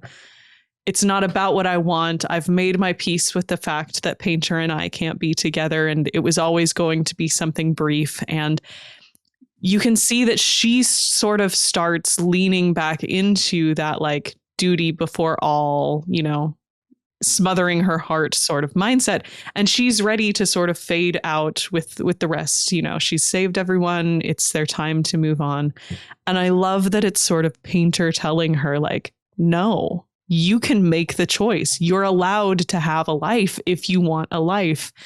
And it becomes this like character climax moment where she chooses and she decides she wants to have something for her that is like, I would have been very upset if we had like, of course, upset to lose the character because it would have been a tragic ending, but I think it would have been a betrayal of her arc if we'd let her sort of like stately fade into the background after she's done the correct and proper thing. That's a very valid point, and so I like that a lot for sure. Yeah. It's part of what makes the romance work, I think, also because they both help each other with their problems. And so I love that she kind of calls him out of his problems and helps him to kind of move out of that funk and kind of confronts his friends about it as well. And then on the other hand, he kind of draws her and pulls her out of that mindset as well. And so Yeah, it's a great way to. It's also like the ultimate like moment because because we have this established at the start that he was trying to paint something on that wall, and that he spends a lot of the book just painting bamboo because like he lost his artistic passion. So this is both like a big character moment for Yumi because she chooses to come back and live, and also a big character moment for Nikaro because he paints again. I'm sorry, I'm not selling this as well as I should. No, but you know what I'm I totally get it because I get it. It's the dual character climax type thing. Yeah, 100%. Yeah. And it's like it fits the genre because it is a fantasy romance, and the key aspect of a romance is that the couple can go through trouble, but they will ultimately have a happy ending. That's the difference between romance and tragedy. So it would be by necessity, capital R romance has to have a happily ever after, and there have been so many discussions about this with my friends who are romance readers. Interesting. So yeah, I don't read romance. So I think a lot of like Nikaro's relationship with his art, particularly where we find him at the start of the book, and the way that it also intersects with his relationship with his friends is, I think it is such a heartbreaking scenario, especially when you find out like he's painting bamboo because he's lost his, the joy of something that was once so important to him. I think it's so telling that so much of the narration in his point of view doesn't use his name. It calls him Painter because that's how he sees himself. And I don't believe the bit of narration at the very beginning where he's like, oh, because he's just, a nightmare painter and that's all it's like, no, it's because that's a part of your identity that's like so important to you. But having a character who has sort of given up on themselves to such an extent, who has decided that making any sort of effort just isn't worth it anymore because it's just gonna, what's the point? If it's good enough, it's fine, and has then like slumped to that point and then is trying to desperately convince themselves that they're happy there, is like, you can see through it immediately. It's very, because you just want to see him be like, no, actually I do care, and I do want to try, and I do want to do something, and It's good. It's so good. Yeah. And on that point of like art and like the theme and how it connects to Painter's character, I think that's the part that like I related to the most. I've never gotten as bad as Painter, but there are moments where I'm just like, things aren't working and it's frustrating. Like, well, how am I ever just gonna nail it? Like, these people I know who just do so well, and I read them and I barely have any feedback to give because it's working so well. But also of like, when it's working, and the frustration that it has been like really hard like to convey to like my parents, for example, when we were talking about this. Like, I have very big issues with the publishing industry and how it works, but I still want to do it because I love it. Yeah. And then I try to explain that and to my parents, and they're like, but why? Like, is this really what you want to do? And I'm like, well, yes, that doesn't mean that the system isn't flawed, and it's incredibly flawed. And it's really hard to like put that into words, and like that duality of like, I love this, but sometimes it can be so hard that there are moments that you're like, well, I'll see what happens. But when it works, it really works, and it reminds you why you love it so much. And I think that this book just really captured that feeling in a way that, I mean, nothing ever had, honestly. I also liked how the Dreamwatcher are completely awful, and he never could have gotten in. So it's like, oh, nice, nice. Everything was screwed because nepotism and privilege. Nice. Nepotism. Speaking of Very industry being problematic, Yeah. Pretty much. Yeah. It was nepotism all along. Yes. They're just it's such a good pairing dynamic. The like perfectionist who's trying way, way too hard, and the slacker who doesn't want to try at anything.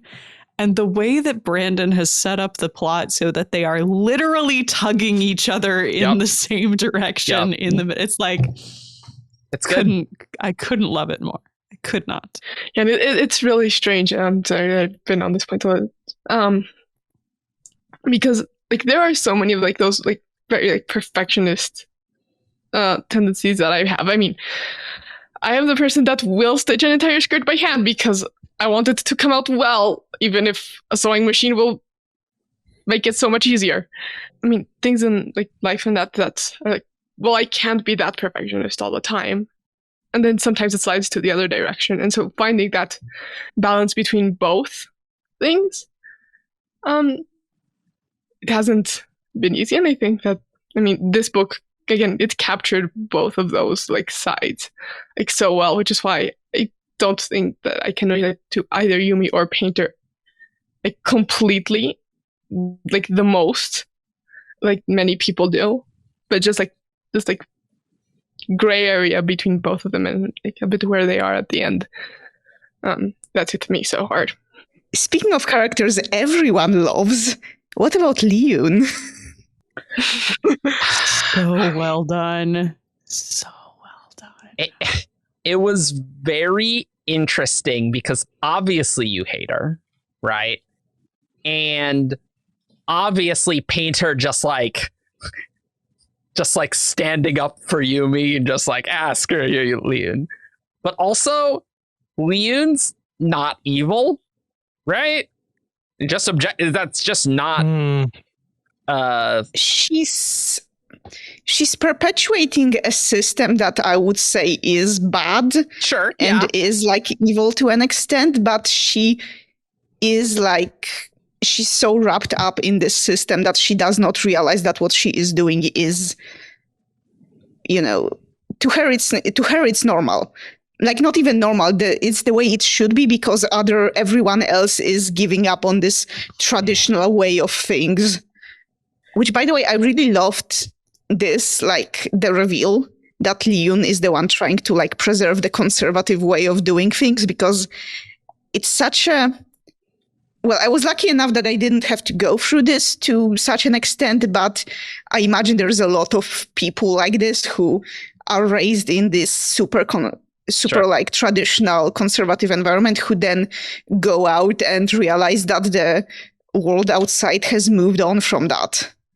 I don't know. It's tricky because, like, obviously, yes, her perpetuating this almost all these really bad things that are cult-like, really. Like, I think you could really kind of say that. Like, that's not good.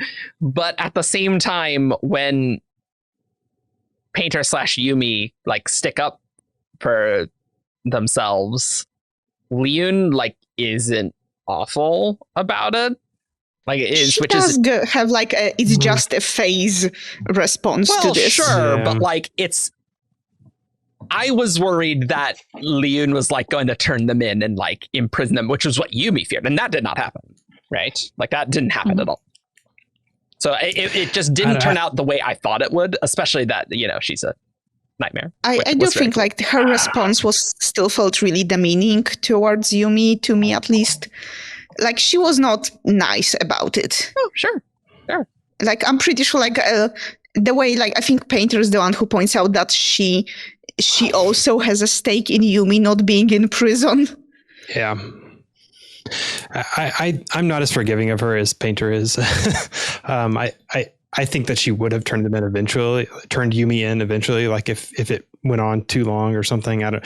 Then again, I'm confused who she's going to turn her into when it's like everybody else is like. It's a little unclear to me, like how much of that is real, like how much of that is her lies to like force Yumi in line, and how much of it is real, because like there's all these other Yokihiro that are not like following these rules, so like nobody's. Why are they going to enforce rules differently for her than not them? I don't know. It's kind of a hole to me that's not really quite explored. But she was really like there is also like the small side issue of like how much of her behavior was the machine trying to enforce it on Yumi. But like I don't want this to like absorb Leon, because she says some really abhorrent things to Yumi over the course of the book. And like she thinks she's doing it for Yumi's good, but she does say some pretty awful things. I really like Liyun as a character, not as a person. Mhm. I think Brandon did a really amazing job of like, you do really hate her because like this is an abusive scenario. She is incredibly unfair to Yumi. She is, you know, deeply unsympathetic to any of Yumi's struggles.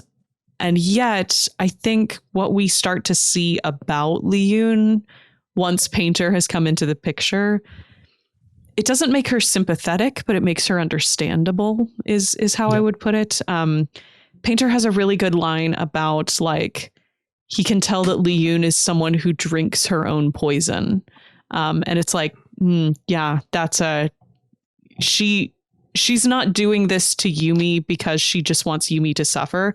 She is holding herself to the same kind of impossible pressure, awful standard, and is just perpetuating that. And I love how we see Yumi like deliberately make the choice not to be like Liyun, because she can see like, okay, Liyun believes this and she's passed it on to me, and now I believe it, but I have the choice not to pass on this kind of behavior. You know, and I think in the end, we do see that strong sense of duty and, you know, that Liyun has ends up being how she's able to sort of break through, and that Painter sees that there's a strength in that. She's done so much awful with it, but he knows, you know, if he can tell Nightmare Liyun, you need to serve the Yokihijo, you need to get this to her. Liyun does have that strong sense of self, the word, like identity. Identity is a good word for it. Like, she can hold on to that sense of what she needs to do and will do it at all costs, and ends up being a part of what saves the day. And it's a sympathetic understanding of why people do awful things to people without absolving her.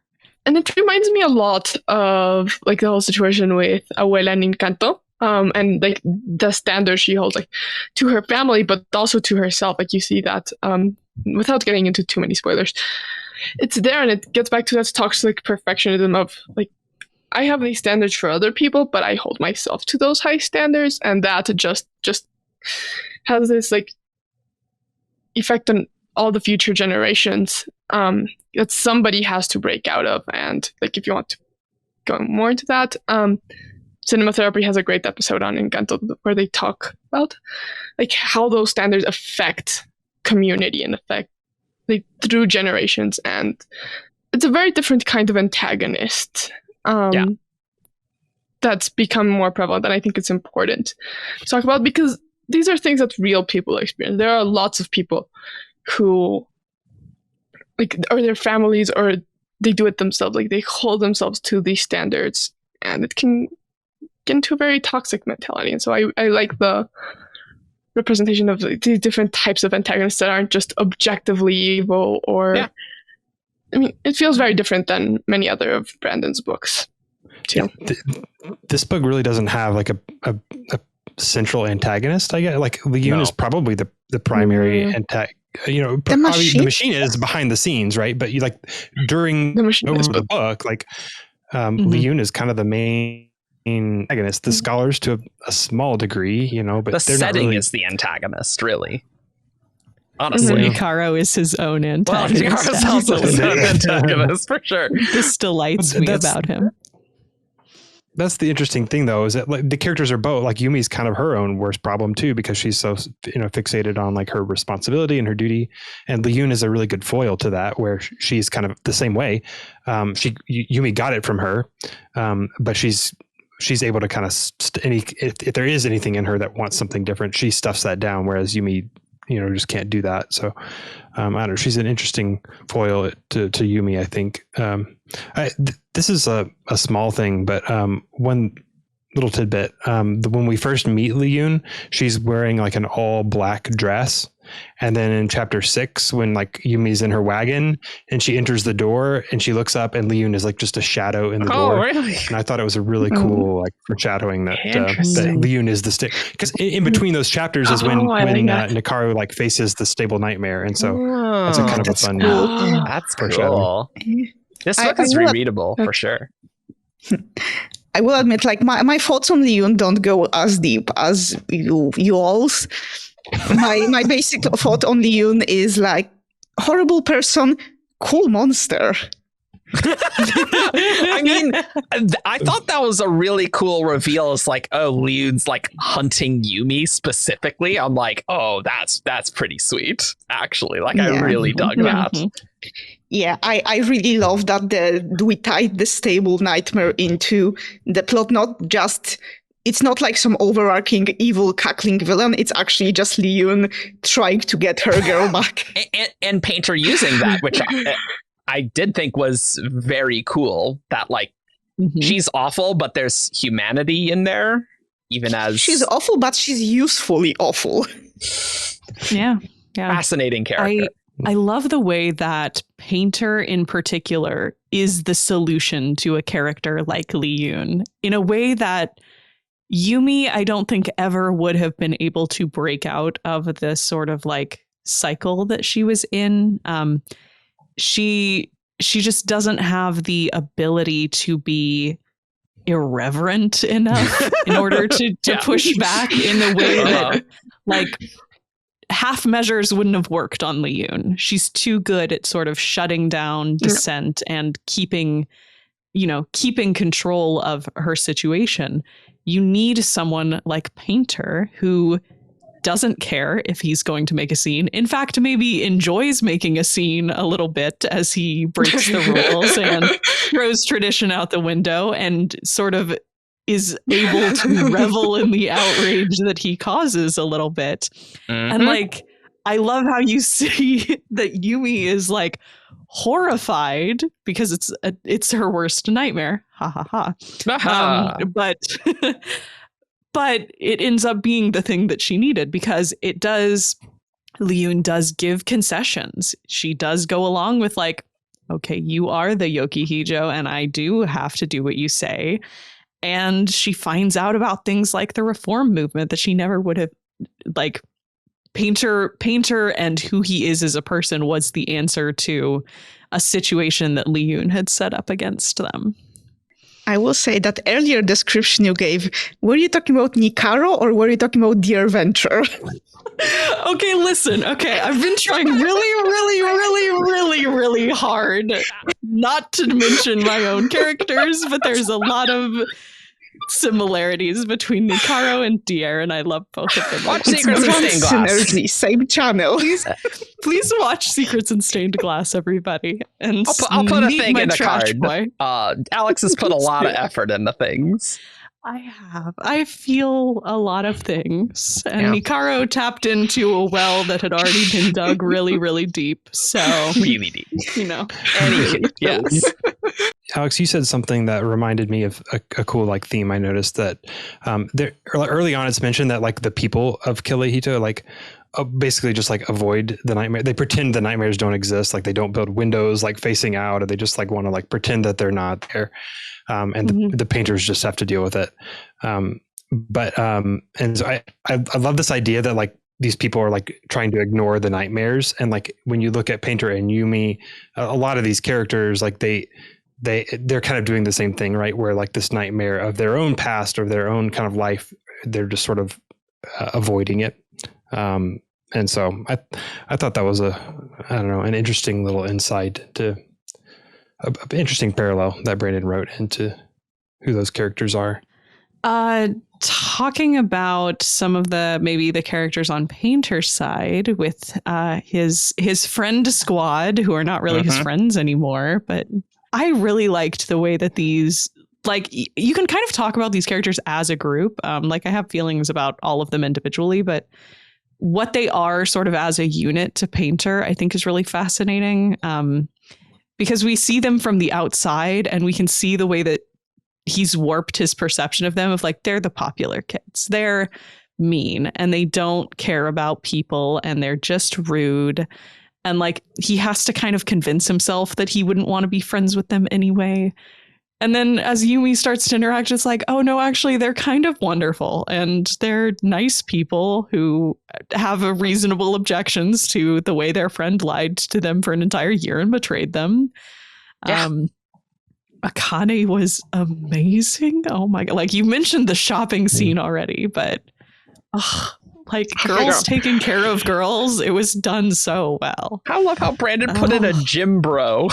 It's very funny. It's like, this is not what I expected in the Cosmere, but that's relatable, you know?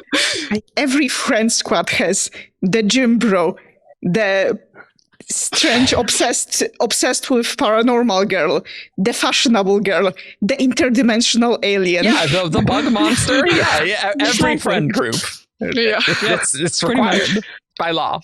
Akane was so, realized that Yumi was someone who needed help and took time out of her day to help this poor girl who'd seemingly been abandoned by her terrible brother who wasn't even watching her in the big city. Which, realistically, thinking in Akane's head is just like, oh my god, are you kidding me, Nikaro? Right. I need to help this girl. Holy crap, man. Yeah. I will say like the painter's POVs really managed to trick me into believing his version of events, that those were terrible people. And like to an extent where it took, I'm too trusting clearly, because it took me until that scene where they reveal what actually went down between that them. Long? Okay. Yeah, I was waiting like for the other shoe to drop. I was waiting for the other shoe to drop and for some reveal about how like they, I don't know, were using her to get back at Nikaro, whatever. So yeah, I am very naive apparently when it comes to characters that are like Nikaro. But also speaking of characters who are just like me for real, I love the little detail of Izzy really being into aliens. Izzy, yes, the representation we needed. God bless Izzy. Ah, great. In just a story where we meet aliens, and it's just nothing. That might be not my favorite, but it's just really funny. Valid. By icon Izzy. Yep. I love Masaka's like weird like little painting like sketches that she does for Yumi to where she draws like a bunny and says like it's cute like you, but it's like super creepy. It's like, oh, you're she's trying so hard. Oh, okay, that makes sense. I love her. Yeah. Also, Masaka's little line about like all aliens are friendly actually at the table as they're all talking about the aliens. Like, I love those. I love Akane. They're such a collection of just creatures that I wanna. Yes. Yeah. Yes. And I love the diversity of the friend group. Yeah. Mm-hmm. yeah. Very true to life. Like my friends are just nothing like each other. I love the way that like even as we've seen sort of this group has morphed in Nikaro's mind about how they're worse people than he remembers them being. As we get to know them better and as we see like, oh, actually, they're pretty okay and they're kind of nice, we can see from the way they talk about him that the same thing has happened in reverse, too. That they have a much less charitable picture of Nikaro and have sort of turned him into someone who is worse than he actually is. And I really enjoy the way that it takes like Yumi standing up for him and saying like, hey, don't you know that he's like miserable about what happened and he feels awful and how hard it was for him to be in that situation. And it doesn't make up for what he did. It doesn't excuse it, but you're over here, making fun of him and hoping that he's upset and sad. Like, he is upset and sad. You don't need to hope for him to feel worse. It was like, oh, that was such a, and it got through to them because they were like good people and decent friends that they listened to her about him. That conversation could have gone a lot worse if it's like, well, just why aren't you feeling for the person who lied to you? So Yumi attacked that really well because that could have gone really badly. I really liked the scene where Tojin like sticks up for him in the end, decides to kind of take his word for it and go with it. It was kind of inspired, I guess, by the way that he thought he saw Nikaro like defending him or whatever. But I don't know. I thought it was a really well written scene where he decided to stand up for him. I was just like, oh well, if he's lying, whatever. That's not a big deal. But let's humor him. And it was just so good. I was actually really concerned that the nightmares weren't gonna come. Like that was a big stress that like they all pulled out for him, and then he would just be like, "But they told me they would come, and they're not coming." Stressful. I loved the way that it's such a small moment of the plot, but the way that Akane approached like, what do we do if the nightmares don't come? And the way that she had this sort of quiet moment with Nikaro where she's like, maybe you are seeing things that aren't really there and you think that they're there, but it was so sympathetic that she wasn't going to blame him and she wasn't going to get upset if it turned out this didn't happen after he told them it would. Just very sort of kindly saying, maybe you should consider getting help. And I think that sort of a scenario can go really badly for characters. Like, I think maybe actually you're crazy, but you could tell with Akane that it came from a place of like actually deep concern about him, that he might be unwell. She was just a lovely character. Oh. I feel like you could tell that from the very beginning, like from chapter 1 when he first bumps into them. Like a part of like his little small talk with her and Tojin was like, it was just kind of casual small talk, but like she like was coming to him and trying to make conversation with him. And I guess my impression of her the whole way through is like, he hurt them, he hurt their friend group. And like Izzy in particular, she is really shut down and really angry at what he did. But I feel like Akane, I get the sense that she's been trying to reach out to him and trying to reconnect with him for, the last year. And he's been pushing her away. And so there was a lot communicated about her and who she is, I think, in very few words that was really touching. It does match well the story, like when Yumi starts first digging into like what happened between you, like when he tells Yumi that Akane was the first one to reach out to this kid from the sticks that he was at the time. So yeah, it's low-key really good character. Yeah. Yeah. And I gotta say, a standout other star of this book, every word design said in the entire book. 10 out of 10, hilarious, constantly. Iconic. Yeah. Just... Oh my God, I love her. I'm so glad she exists. She could have been just left in Kolinar. Brutal. What a depressing state. What a loss it would be to the world. Yes. But just a crazy noodle restaurant owner. This is amazing. I love her so much. She's like my favorite World Hopper character at the moment. Like I had design for 3 books, and if anything happened to her, terrible things. And like she also, like, aside from being iconic and excellent and legend and however that meme went, she's also really good, like a vehicle to get Cosmere information to the reader. Like even like, because there is this character archetype of like the cookie mentor who does some job that feels like it shouldn't bestow great wisdom upon you, true. Right? That's true. And yet she's the one that's like here to step in and assist when necessary, and she slides right into this archetype. And that means that Brandon has a very easy way to just convey the Cosmere right information, like, oh, this is a machine that can measure how magic you are. Oh, this just means how magic you are, this investiture word. Oh, hey, meet this alien who's bugs, which makes sense because this is being introduced to you by such a fundamentally weird person. Like that part, I think, of the Cosmere references, I think works really well. I think maybe Hoyd's narration about like, oh, it was really like a complex light weaving and stuff. Maybe that throws people out of it, but design is just so wacky and weird. And she's the best.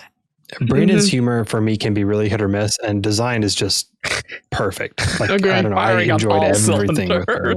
That was exactly what I was going to say, that it is so impressive that every word out of Design's mouth is genuinely hilarious. Like, not just going at the weird, kooky, eccentric route. Like, she's actually legitimately very funny. And it was a joy to have her on screen. Yep. I need to go reread The Dog and the Dragon, like with this like personality in mind, like when she's it's definitely the same personality, I'll say, but Yes.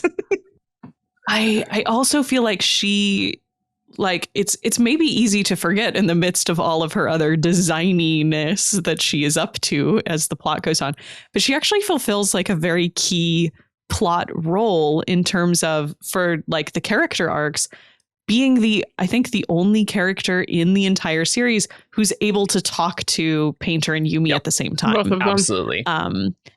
And that's like, I think it was really necessary in a way that I maybe didn't realize until later. Like, oh, if we had lacked that in the book, I would have missed it. It was an important thing to be able to have, where their interactions are not just, they needed to be able to interact as a pair with somebody else for that to work.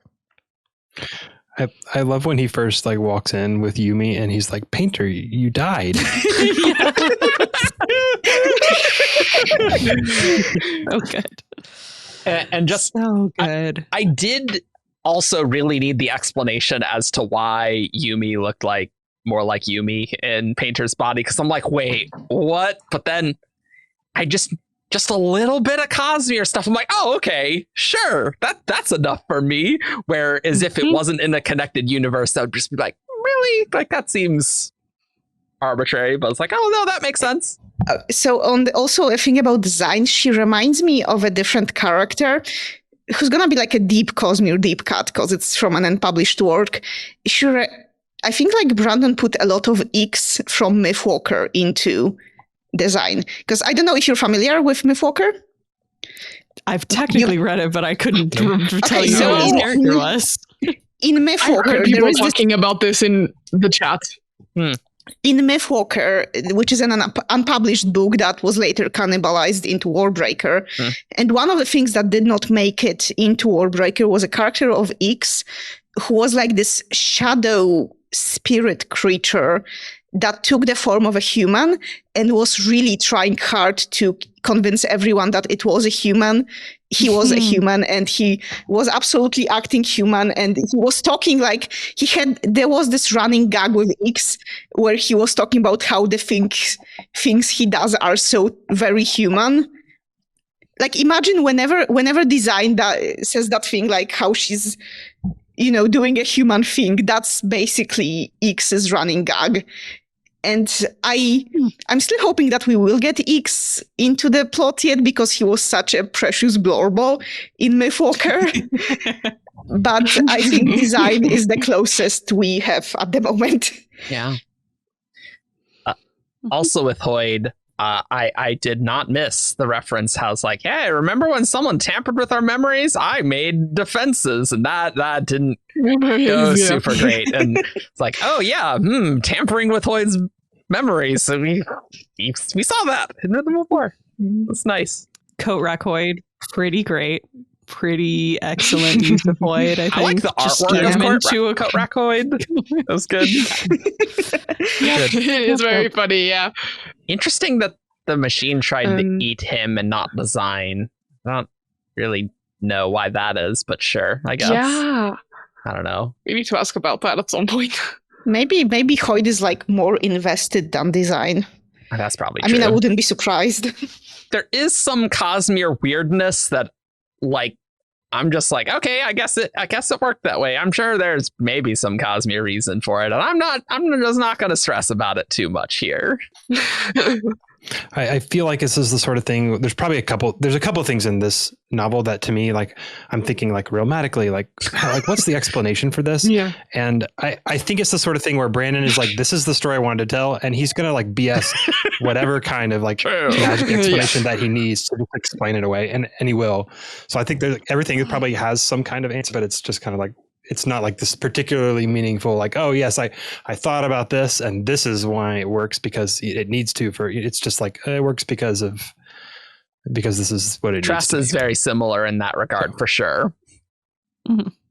My armchair realmaticist idea about how this works is that it has to do with whatever they had to do to design to get her off of Rasarr. Sure. Easy. There's some kind of had to do stuff there because normally Sprin can't leave. So maybe she's like protected from connections like that. Sure. I don't know. Sure. Or maybe like the radiant plausible. bond helped preserve her or something. Yeah, sure, why not? He's probably fifth ideal at this stage. Sure, why not? Design is just built different. There's so much Cosmere BS that can explain anything, really, that it's like, oh, I'm not super concerned about it, really. Jumbo. Yeah. So somebody threw out the idea that the machine is specifically like seeking for like Virtuosity's investiture, which I could believe that like Hoyd predating Shattering has a bit of that. Oh. So like there's answers. Brandon will come up with some kind of answer that works. I love that we just open with Virtuosity, not relevant at all in the entire story. I did a whole video. It's like, wow, we're going to learn a lot about Virtuosity. Nothing. Yeah. In fact, I would say that Virtuosity splintering was way before the Father Machine stuff, like way before that. Because presumably the splinters of Virtuosity are the spirits that were used in the machine, right? And like Hoyd like says, like he phrases that she splintered herself, so it's not like the Father Machine tore her to pieces. Yeah, for sure. Yeah, but just nothing on Virtuosity. That's crazy. I mean, you can definitely see that this magic system appears to be one that is based in the concept of virtuosity. Yes, for sure. So, which is not virtue, just to be clear. Right. Look up that word. It's virtuoso. Yes. Virtuoso. Being skilled at something. Yes.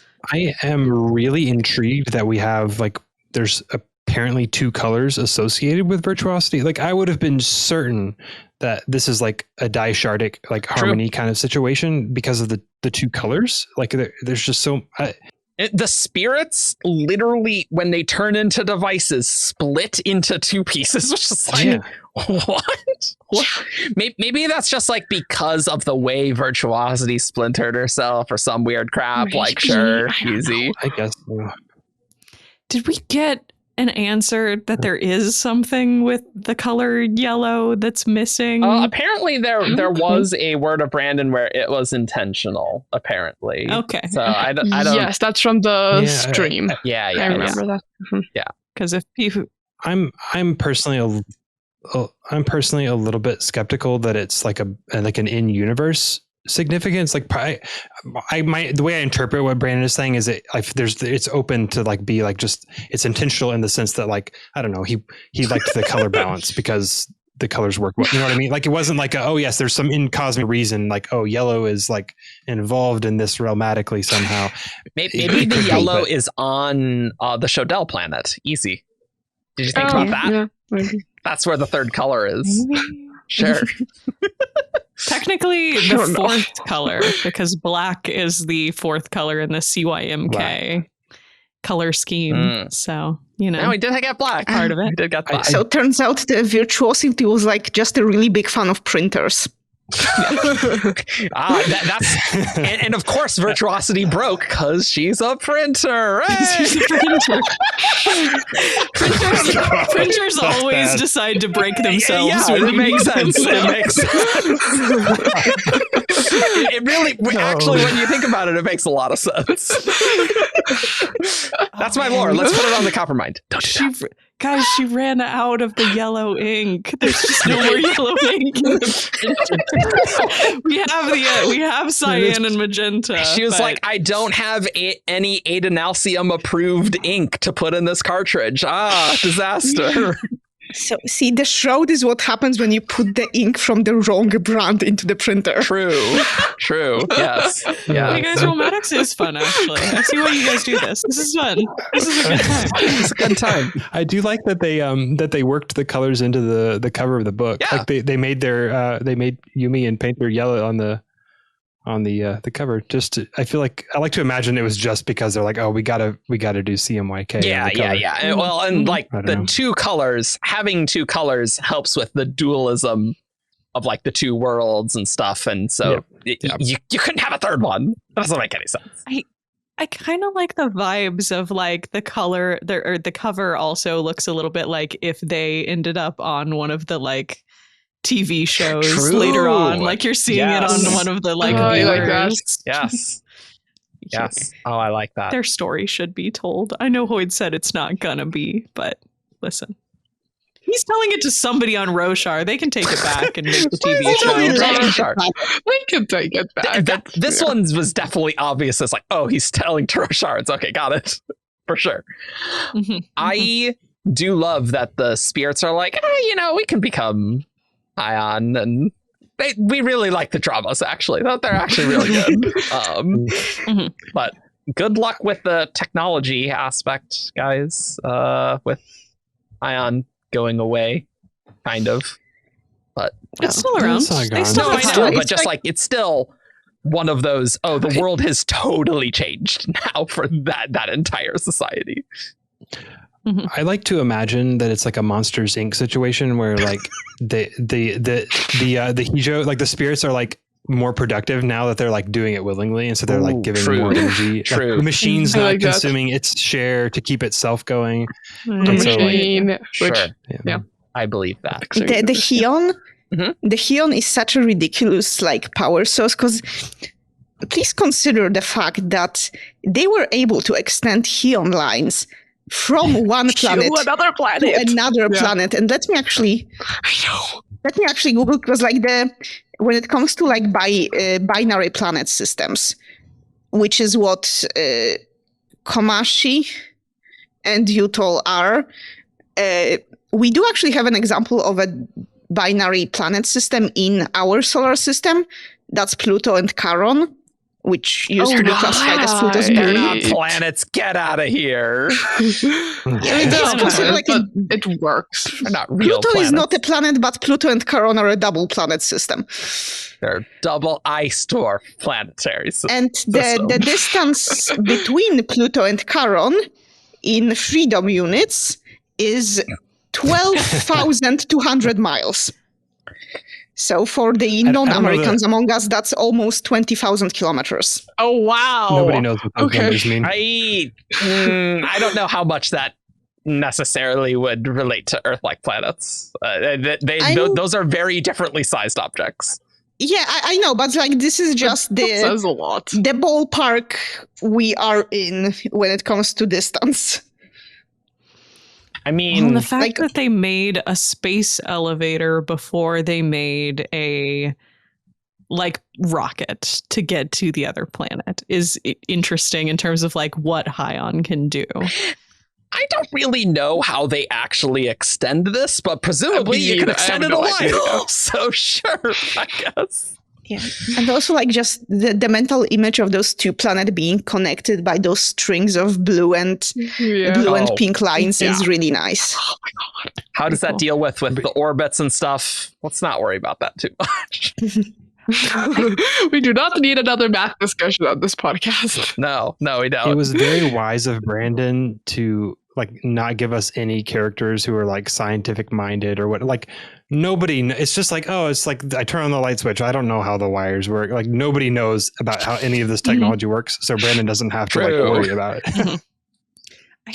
I will say, did you guys get the sense from the way that Hoyd talked about it that Utol is like a really important Cosmere hub sort of Yes, a planet? Definitely that's a I'm like- significant event happened there that of Cosmere significance. So like you would have Yeah, heard like- it, right? Yeah. like Hoyt is talking about like, oh, we'll hop on the spaceship and then once we get there, we'll be able to like get to other places in the Cosmere. And I'm like, how come the people on the little tiny darkness planet were the ones who had to make first contact if the Utol people are such a cosmopolitan? Well, like, did they never just check on their next door neighbors? Why were to did we have guess- to go this direction? If I were to guess, my guess is not like the Utol are super cosmopolitan. I think my guess is that the virtuosity's perpendicularity is on Utol. Duality, oh, yeah, okay, maybe. sure. That would Yeah. be Because really easy, it was for the sure. planet that used to have a shard, and we know from like Elantris and Dor that Yeah. planets with dead shards still have perpendicularities. So I think my guess would be that Utol is more like Cosmere famous because that's the planet where the perpendicularity is. I do still think there were events that Maybe. other people would have heard of, that there's like something That important there. too. But Yeah, I think something did happen there, but the perpendicularity has to be somewhere. And Sure. since Hoyt and Design are leaving by spaceship, then it's probably not on Komashi. I'd also say even if they did have spaceships going to the Shroud planet, like maybe they tried and then they all died and then they're like, okay, let's not do that. That was a bad idea. We're just gonna die. And I don't know. Or also like, they're not advanced enough or some crap like that. Like there's like 3 different explanations. There are that reasons. works. It could very well be something that happens after the events of this story, right? Like they could get some technology and something happens between now and the time that That's Hoyt true, is telling for sure. it. I wonder if it's just like the nature of the Shodel being there. Like, I don't, maybe like this is the first like encounter they've had with like a whole planet of Shodel. Maybe it's in like the a Cosmere. total I don't know. Thane society, and maybe the Shodel are like, maybe if this Thane ecosystem intersects with the other one, that'll lead to problems, and so let's just not deal with that. That's possible too. We should probably mention like what Yeah, Shodel let's are mention what briefly. Shodel are briefly. I have no idea. People keep using the word Fane. I don't know what it means. Oh, So we don't know very much either, but let's We don't get you up to know. speed. Yeah. people talk I about can it talk like about they it. know some things, and I'm like, that's a thing I don't know nothing about. Shodel are one of the 3 species from Yolen, the original planet from which all the shards came. There were humans, Shodel, and dragons. And Yolen was unusual because it had 2 ecosystems, basically. The normal, like what we'd call Earth-like, and the Fane ecosystem, which was invasive. There was a lot of color white. And it tended to produce creatures with 6 limbs. So Shodel have 4 arms and 2 legs. Dragons have 4 legs and 2 wings. Those are both Fane species. And so, like, part of the thing in the Liar of Partnell's sample chapters was the competition of the ecosystems. And essentially, Shodel are like the Fane equivalent Version of of humans humans. type thing, where they're the sapient species of the ecosystem type thing. Ulada, the vessel of ambition, Shodel. If you see the 2 words like that, Ulada was a Shodel. So, And it could well be that Utol is interesting from Cosmere's standpoint because this is the first planet we've seen in Cosmere that has primarily Shodel population. absolutely. Because the only times we've seen Shodel before in the Cosmere is the fact that Ulida was a Shodel, and that there was this one. There are guides through the cognitive realm from the end of the Lost Metal Yep, from there was a Melam's Shodel epilogue. there as well. So this is the first time we see Shodel in like modern day. They have a homeland somewhere. That aren't like super cannibalized old Dragonsteel things. That's like, what's going on with them? How much is canon? Who knows? But those are the canon things. That's what we know. There could be other shards that are Shodel. That's possible. We don't know. But there's only one dragon of the 16. So there you go. That's what we know of Shodel. Their other ecosystem. That's it. All right. Yeah. You can read the original Dragonsteel Prime sample chapters where they're fighting on the Shattered Plains on Yolen, and they're fighting Shodel and not Parshendi. It's bonkers. I'll put that in the description. It's very bizarre. And when we get the words of Radiance, Leatherbound, we will see Dragonsteel Prime. We'll have an episode on it, and I'm glad it's not happening this year because there's been a lot of Brandon. Oh my god. Shodell, I like that we have new Sleepless. Like, that's cool. I don't know what's going on with the Masaka's great. Yeah, the reference to like the war or whatever that she's like trying to get out of is super, I don't know, intriguing. Yeah, that's interesting. Any Sleepless lore, I'm like, oh, this is good. Oh, actually, as we were talking, I also realized that Nikaro and all of his friends are unemployed now because you don't need painters anymore. Have fun with that, guys. He's got a noodle shop, you know. I guess that's true. Yeah, okay, he's not.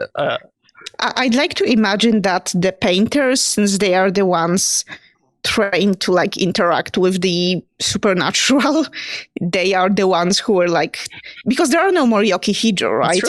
That's true. So maybe the painters, maybe some painters found a new job as just like spirit negotiators. Spirit negotiators. True. That's possible. For sure. I like that. For sure. Yeah.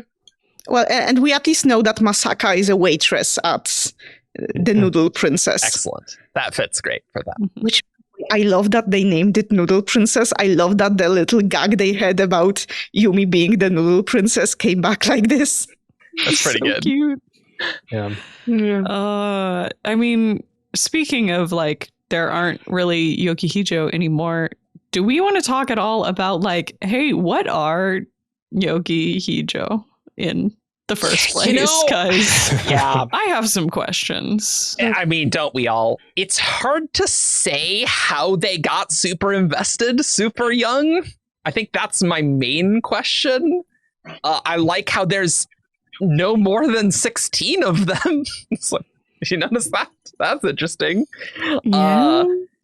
I like how they are designs like, oh, that you're like a Lantrian invested I level. know. Like, oh my god, okay. That's crazy. That I think is the thing that like confuses me a little bit about the Yokihijo is like supposedly they are so powerful, like have power levels equal to some of the most powerful entities in the Cosmere. And yet we don't actually like see powers that they really have. Like they're able to do things and be interesting to like cognitive entities.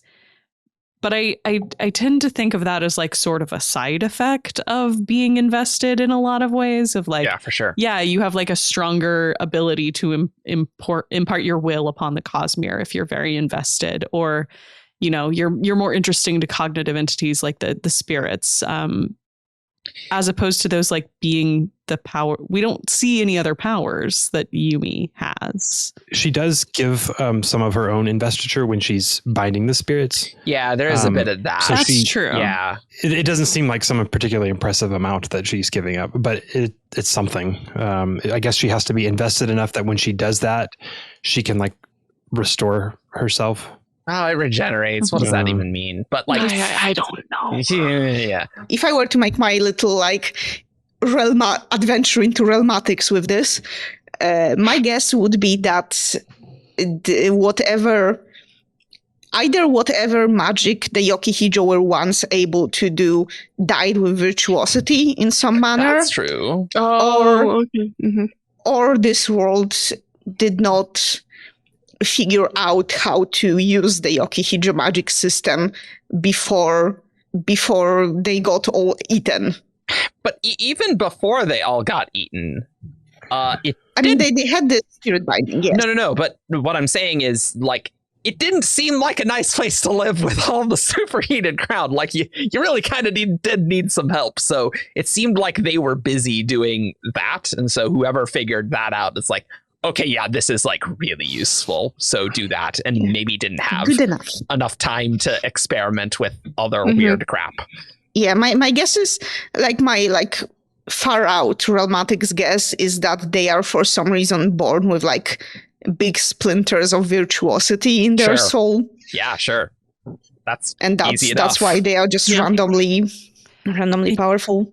It'd be interesting if there was something like maybe sometime in the past the Yokihijo had like a different role, or like maybe actually did have powers. But I wonder if there could be anything to like all of the ritual treatment of them and the way that they are sort of handled throughout their lives, maybe there were originally reasons for all of those, like the ritual bathing and the meditation and all of this that had something to do with whatever they were before. Like, I don't know, like maybe the Yokihijo were dangerous and needed to sort of be controlled in this way. Oh, that's so interesting.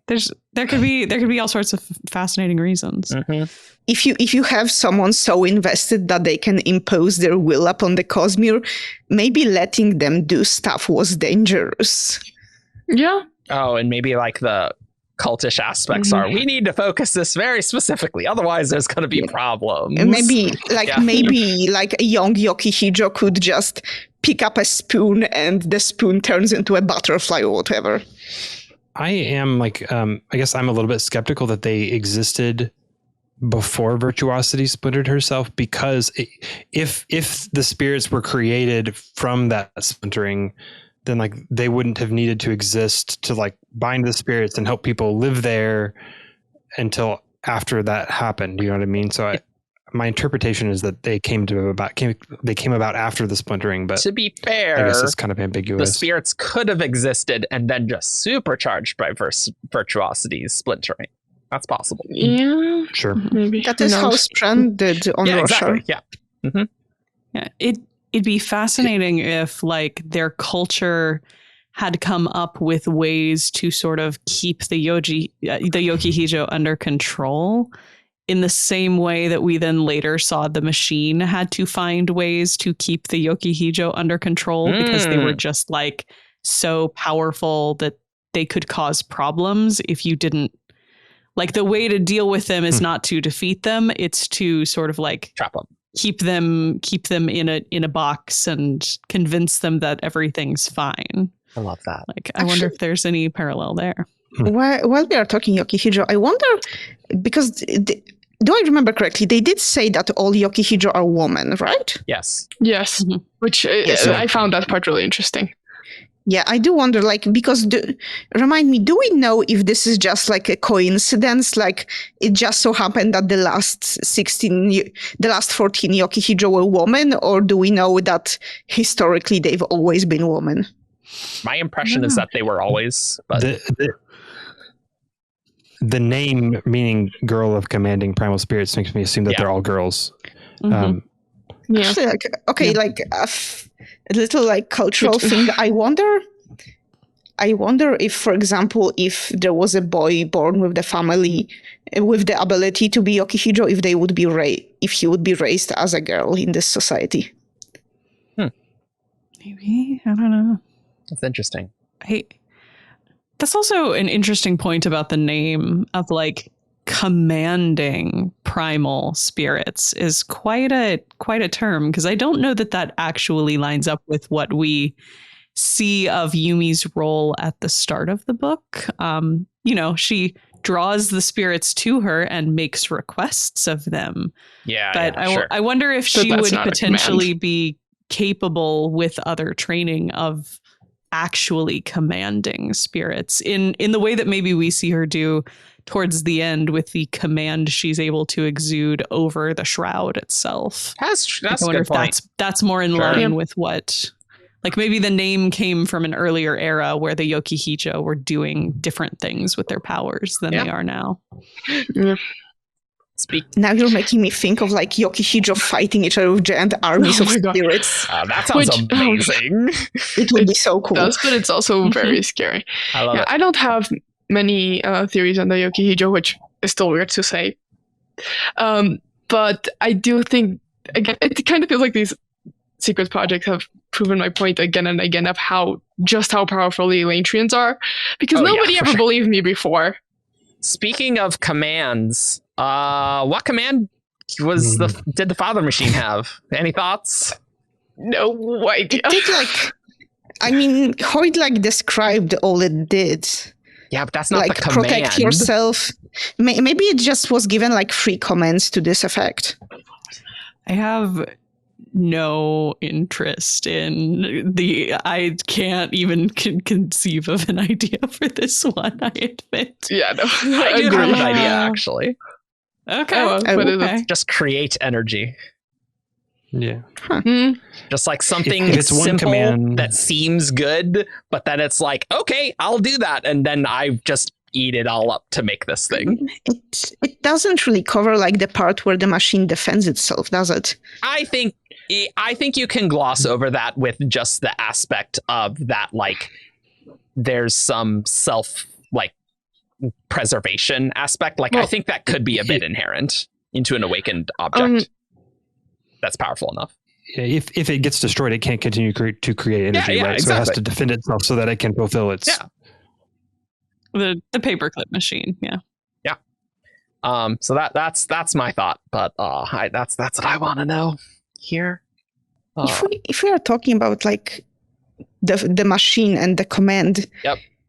How do you like? We assume this is like the Nalfis awakening, right?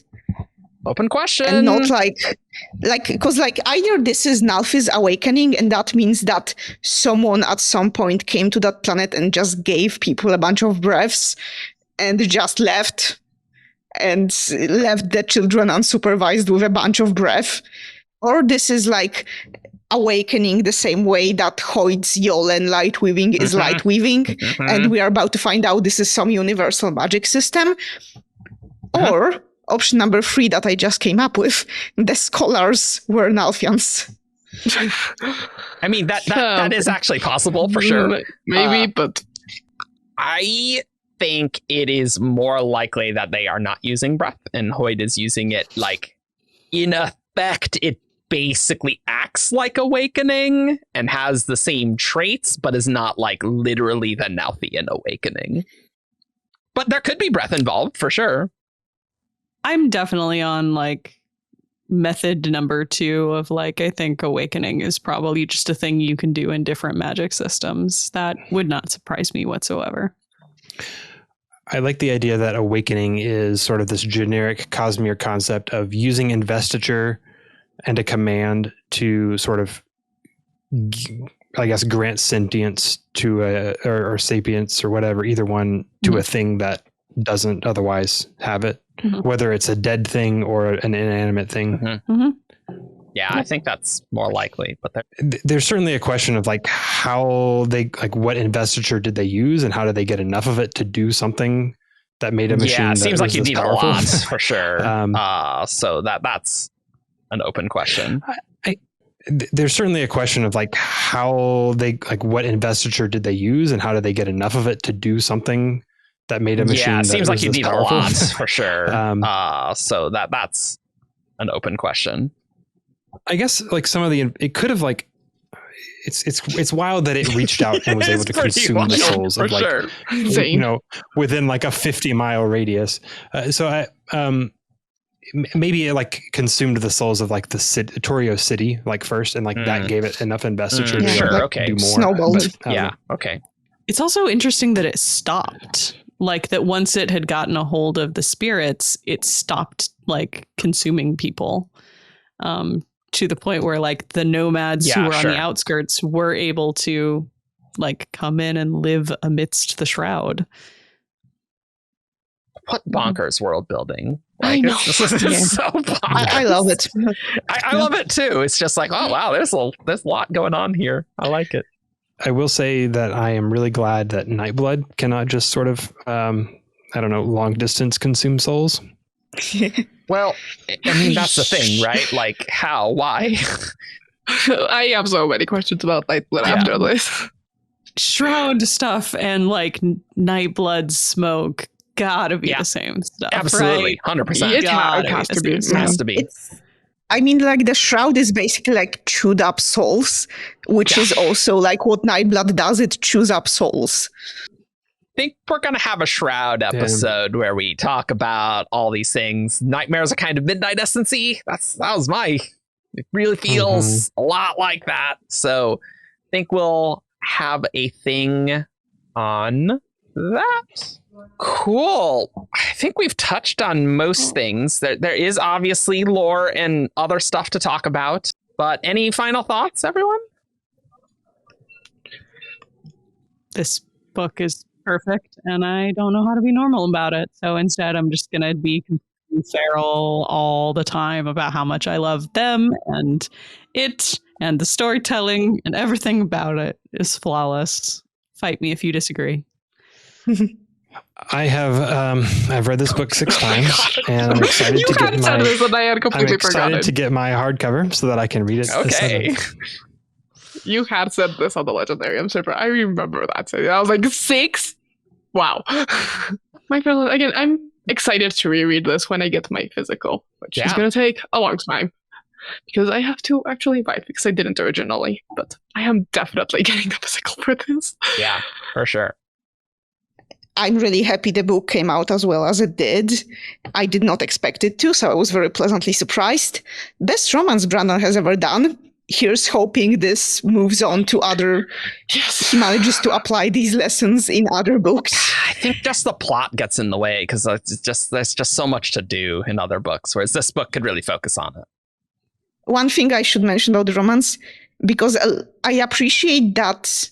This is going to sound weird talking about a Brandon book, but I appreciate this isn't a toxic romance because this might sound weird about me, but I do read plenty of fantasy romances. And a lot of the time, the relationship is just not appealing at all. So I'm glad that Brandon's foray into the fantasy romance subgenre did not end up like this. Yeah. And, well, after this, excited for Sunlit Men to come next. Yeah. Yes. Which is a very different book from this. I think I said this in the Yumi channel, but I was like, I feel a little bit like I've become Lee Yoon now of like, oh, you just stacked 37 spirits worth of rocks really well for the first time. Now I'm going to expect that you do that in every book from here on with out. the romance. Why didn't you do that in all of the previous towns that we visited, Brandon? We're going to... Kind of relatable. I have expectations now. I know you're capable of it. I have one more thought. This is another complaint I have. It's a big complaint. My pawn sticks. Okay. We gotta... I know this doesn't matter, YouTube commenters. I know. No one cares other than me. Either it should be capitalized like my pawn, or it should just be called chopsticks. Those are the 2 options. I don't know why we're doing a third option, and I don't like needing to change the my pawn stick Coppermine article. I think it's stupid. Just call them chopsticks. Like, it's fine. Like, it actually makes me really upset.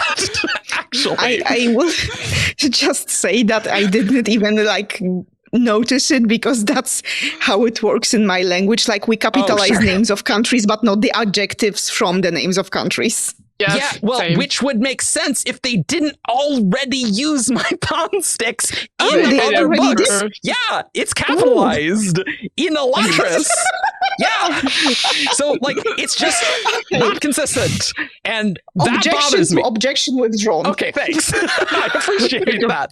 Like, I would have been fine with it if it was always this way, but we have the Elantris Anniversary Edition. Now I think I actually need to check the Elantris Anniversary Edition to make sure that my pawn is capitalized. But I know in the original Elantris it damn well was. Languages have changed over time. I'm pretty sure they are. This has become a generic term over the years between Elantris. No, Alyx, it is inherently confusing to have Cosmere things typeset differently in different books. It's confusing. Like, it was like, oh, if I meant capital F Fortune and it's just not capital F Fortune, and then we decide that it's capital F Fortune later. Like, I get Brandon hasn't fully developed all these things. That's fine. But I'm just saying in reprints, you should fix that. I actually take a kind of perverse delight when the romantic stuff doesn't, and like the world building stuff doesn't line up, because I know it frustrates people. No, it's just the capitalization, Alyx, because you know. This is all I notice. This is the capitalization on everything. Yes, you have to. Mm-hmm. Yeah, like every. Yeah. You fixed a light capitalization. Yes, I can't unsee it. Anywho. Anyway. What a lovely book. I think these Cosmere Secret projects are being really good. I think, Brandon, Brandon should write more standalones. Like, it's really fun to have Brandon standalones, even with Cosmere references, but it's just nice to have like a pretty complete story. I like it. I think like not only is it a wonderful thing because we get these lovely standalone stories, but I think we're also going to see it pay dividends in like expanding his style in the main series. Like I think you can see how like writing something like Wheel of Time, pushing Brandon's style really improved it. And I think him allowing himself to have this space to like, I'm just going to do something totally different and go for it is going to like make him a better writer in a cool way in the days to come.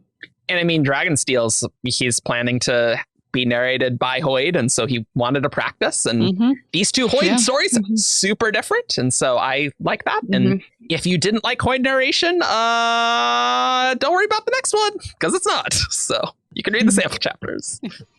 I will say when you were talking about like it paying the dividends, I thought you were going to talk about like Mistborn, the space Mistborn. True. Like I feel like it would be a fun just Easter egg for like to mention those planets.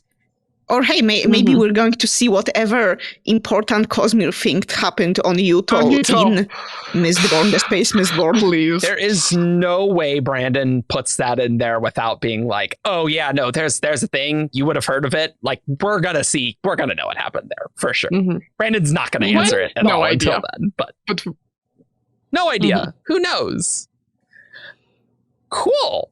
Well, let's head on over to who's that Cosmere character? This character is from Rasarr. Menace. Tien. Tom. Braze. Hoyd in drag on a horse. It's time for who's that Cosmere character? Caw. All right, everyone, welcome to Who's That Cosmere Character, the game show where you send 5 clues and a character to wtcc at 17shard.com. I read each clue aloud, and these guys have a chance to guess who's that Cosmere character. Today, I'm actually super far behind on the priority queue. There's like some from a while ago. So we're doing this as a Who's That Cosmere Character priority queue special. And you can submit your priority queues if you're a Herald on Patreon. Hey, so you get cool stuff on Patreon, some behind the scenes stuff, and outtakes sometime when I post them, which is not often, but I definitely could post some. Veronica had to go because her power went out, and it's honestly incredible that she could even get to Who's That Cosmere Character. So good for you. I don't have a generator, so I'd be screwed. So yeah. Leon ate her. Leon That's ate her, what actually happened. That's what actually happened. The storm came in, the shroud came in and ate her. That's true. You'll never see her again. This first one is by Dysgraphic Programmer. And clue 1, this character is disobedient.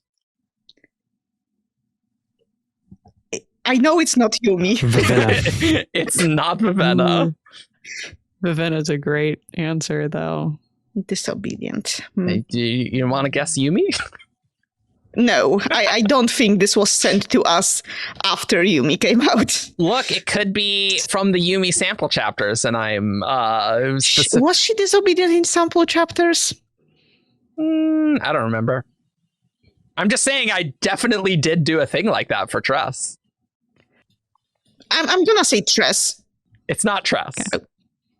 Kaladin. It's not Kaladin. Clue 2. This character refuses investiture. Hoyd? Not Hoyd. That's both your guesses. Both went that way. Refuses investiture. That's Sorry, too vague. Think for a bit. It's pretty vague. For sure. Like Vivenna also would have been a good guess. Already eliminated. Yep. Oh gosh. I'm sorry. Disobedient. Refuses invest. It's so like weirdly specific and yet not specific at all. Yep. I'm gonna pass. I got nothing. Okay. I'll have to keep thinking. Clue 3. This character is held by a viewpoint character. Held? Wait. Say that by- again. This character is held by a viewpoint character. Like physically, like held. I'm sure you could interpret that in a number of different directions, and I think that's why. Yeah, no, I don't know. Syl? Not Syl. She refused investiture. I was trying to figure out if any moment qualifies as such. She refused to let the Death Spren get Kaladin, I guess. Sure. Yeah. It doesn't matter anymore if that's not her. No. Vin? Not Vin. Yeah. Uh-huh.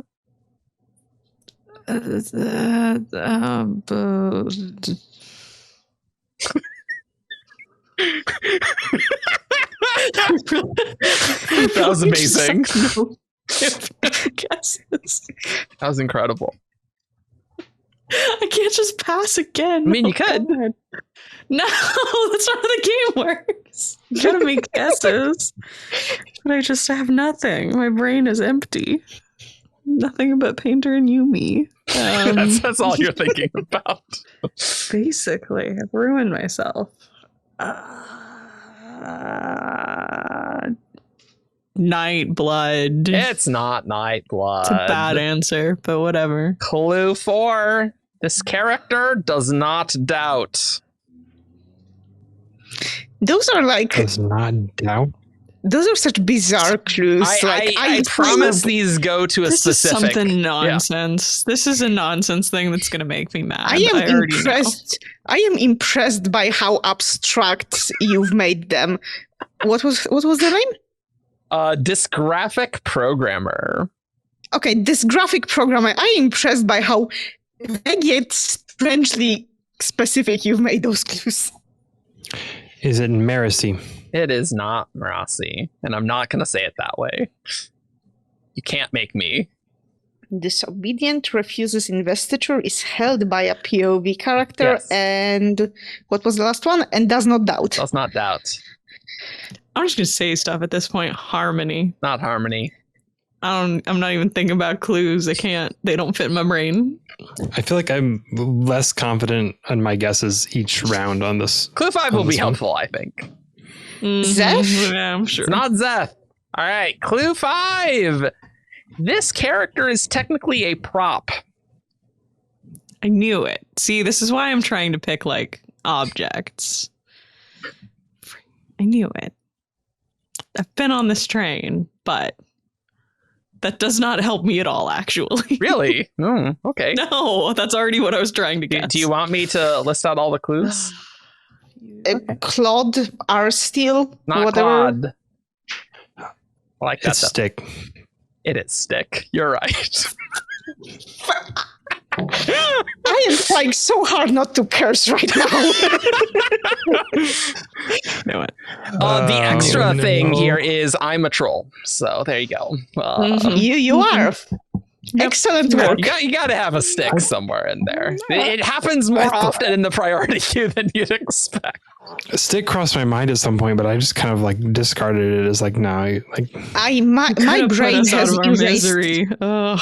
Yeah. My brain has erased the existence of Stick from my mind. Yeah. Too many Tumblr memes. That was like the Tumblr meme for a long time. This next one is from Jester Lavore. It is not Hey, Jester. a Who's That Cosmere character. This is a What's That Cosmere organization? Ooh, how exciting. Well, Hey. we already had Who's That Cosmere object today, so why not organization? Look, we use character broadly, okay?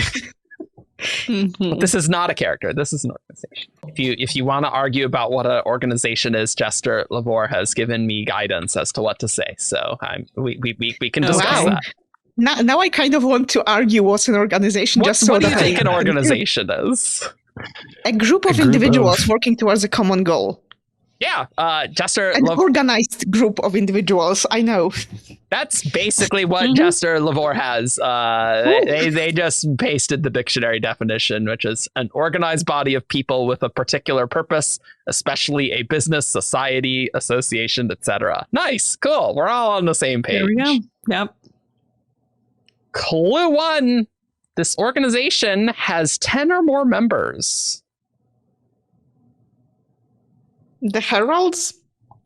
It is not the Heralds. Hmm. The 10 or more. That's true.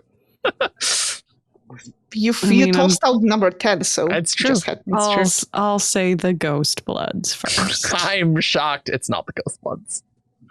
Bridge 4. It's not Bridge 4. Clue 2. This organization is disliked by a POV character. Sons of Honor. It is not the Sons of Honor. The set. The Envisagers. It's not the set. It's not the Envisagers. Nice. Can we even get 5 clues, 3 guesses each to 15 organizations? I think so. There's actually a lot of things you could consider an lot. organization. in Yeah. Cosmere. Clue 3. This organization has 1 or more immortal members. The The Steel Ministry. It's not the Steel Ministry. What were you going to say, Bella? I was going to say the same, so which is why I'm not saying anything. Well, all right, nice. Good. What was the phrasing of Clue 2 again? Disliked by a viewpoint character? By a POV character, yeah. POV character. And has at least 1 immortal. Yes. The 17th Shard? Not the 17th The- Shard. All right, the nice. fictional 17th Shard? I'm going to flip the script on you, Joff, and say Kelsier's crew. It's not Kelsier's crew. Isn't that just the Ghost Bloods? No, like his thieving crew. The ones who overthrew the Well, you Phylum. already guessed Ghost Bloods, so it doesn't matter. So no. Clue 4. This organization is recognized by its local legal system. The Court of Gods. It is the Court of Gods. Ooh. Nice. Nice. Clue 5 was this organization is a subject of worship. The clue 4 was really like leading towards Skybreakers, I will say. I think there were some good like red herrings with like 10 or more. Hey, don't you want to guess Heralds or Knights Radiant maybe? Well, as we established this episode, I am very easy. I fall very easily for things like this. So, yep, I definitely fell for Heralds. Very good. This next one, our last one, is from Lady of Scars. The number 1 fan of Secrets in Stained Glass. Yes. Yes. Potentially. I hope yes. you liked the deer shout out in this episode, Lady of Scars. Clue 1. This character has been a Who's That Cosmere character answer in the past 6 months. Well, I bold don't of you to watch assume I remember. Shardcast. For those of you who don't remember the last Lady of Scars Herald priority queue, she did ones that were all meta Shardcast clues. She says she tried to make this one easier than the last one. Oh, okay. I'm gonna guess Hoyd because there was definitely a Hoyd in the past half year. Okay, it's not Hoyd. I have no idea what our list is here, so I'm just going to say Renarin. Not I love him. Renarin. Risen. It's not Risen. Clue 2. This is exactly how it is written. During the last After Dark stream, insert Patreon pitch here. This Join our Patreon. We have on occasion done After Dark streams where we drink and talk about other things. And you can look at the other discuss things. We can discuss things. This character appeared as an option for FMK, so F, marry, kill. And no one argued in favor of killing them. Bugmraze.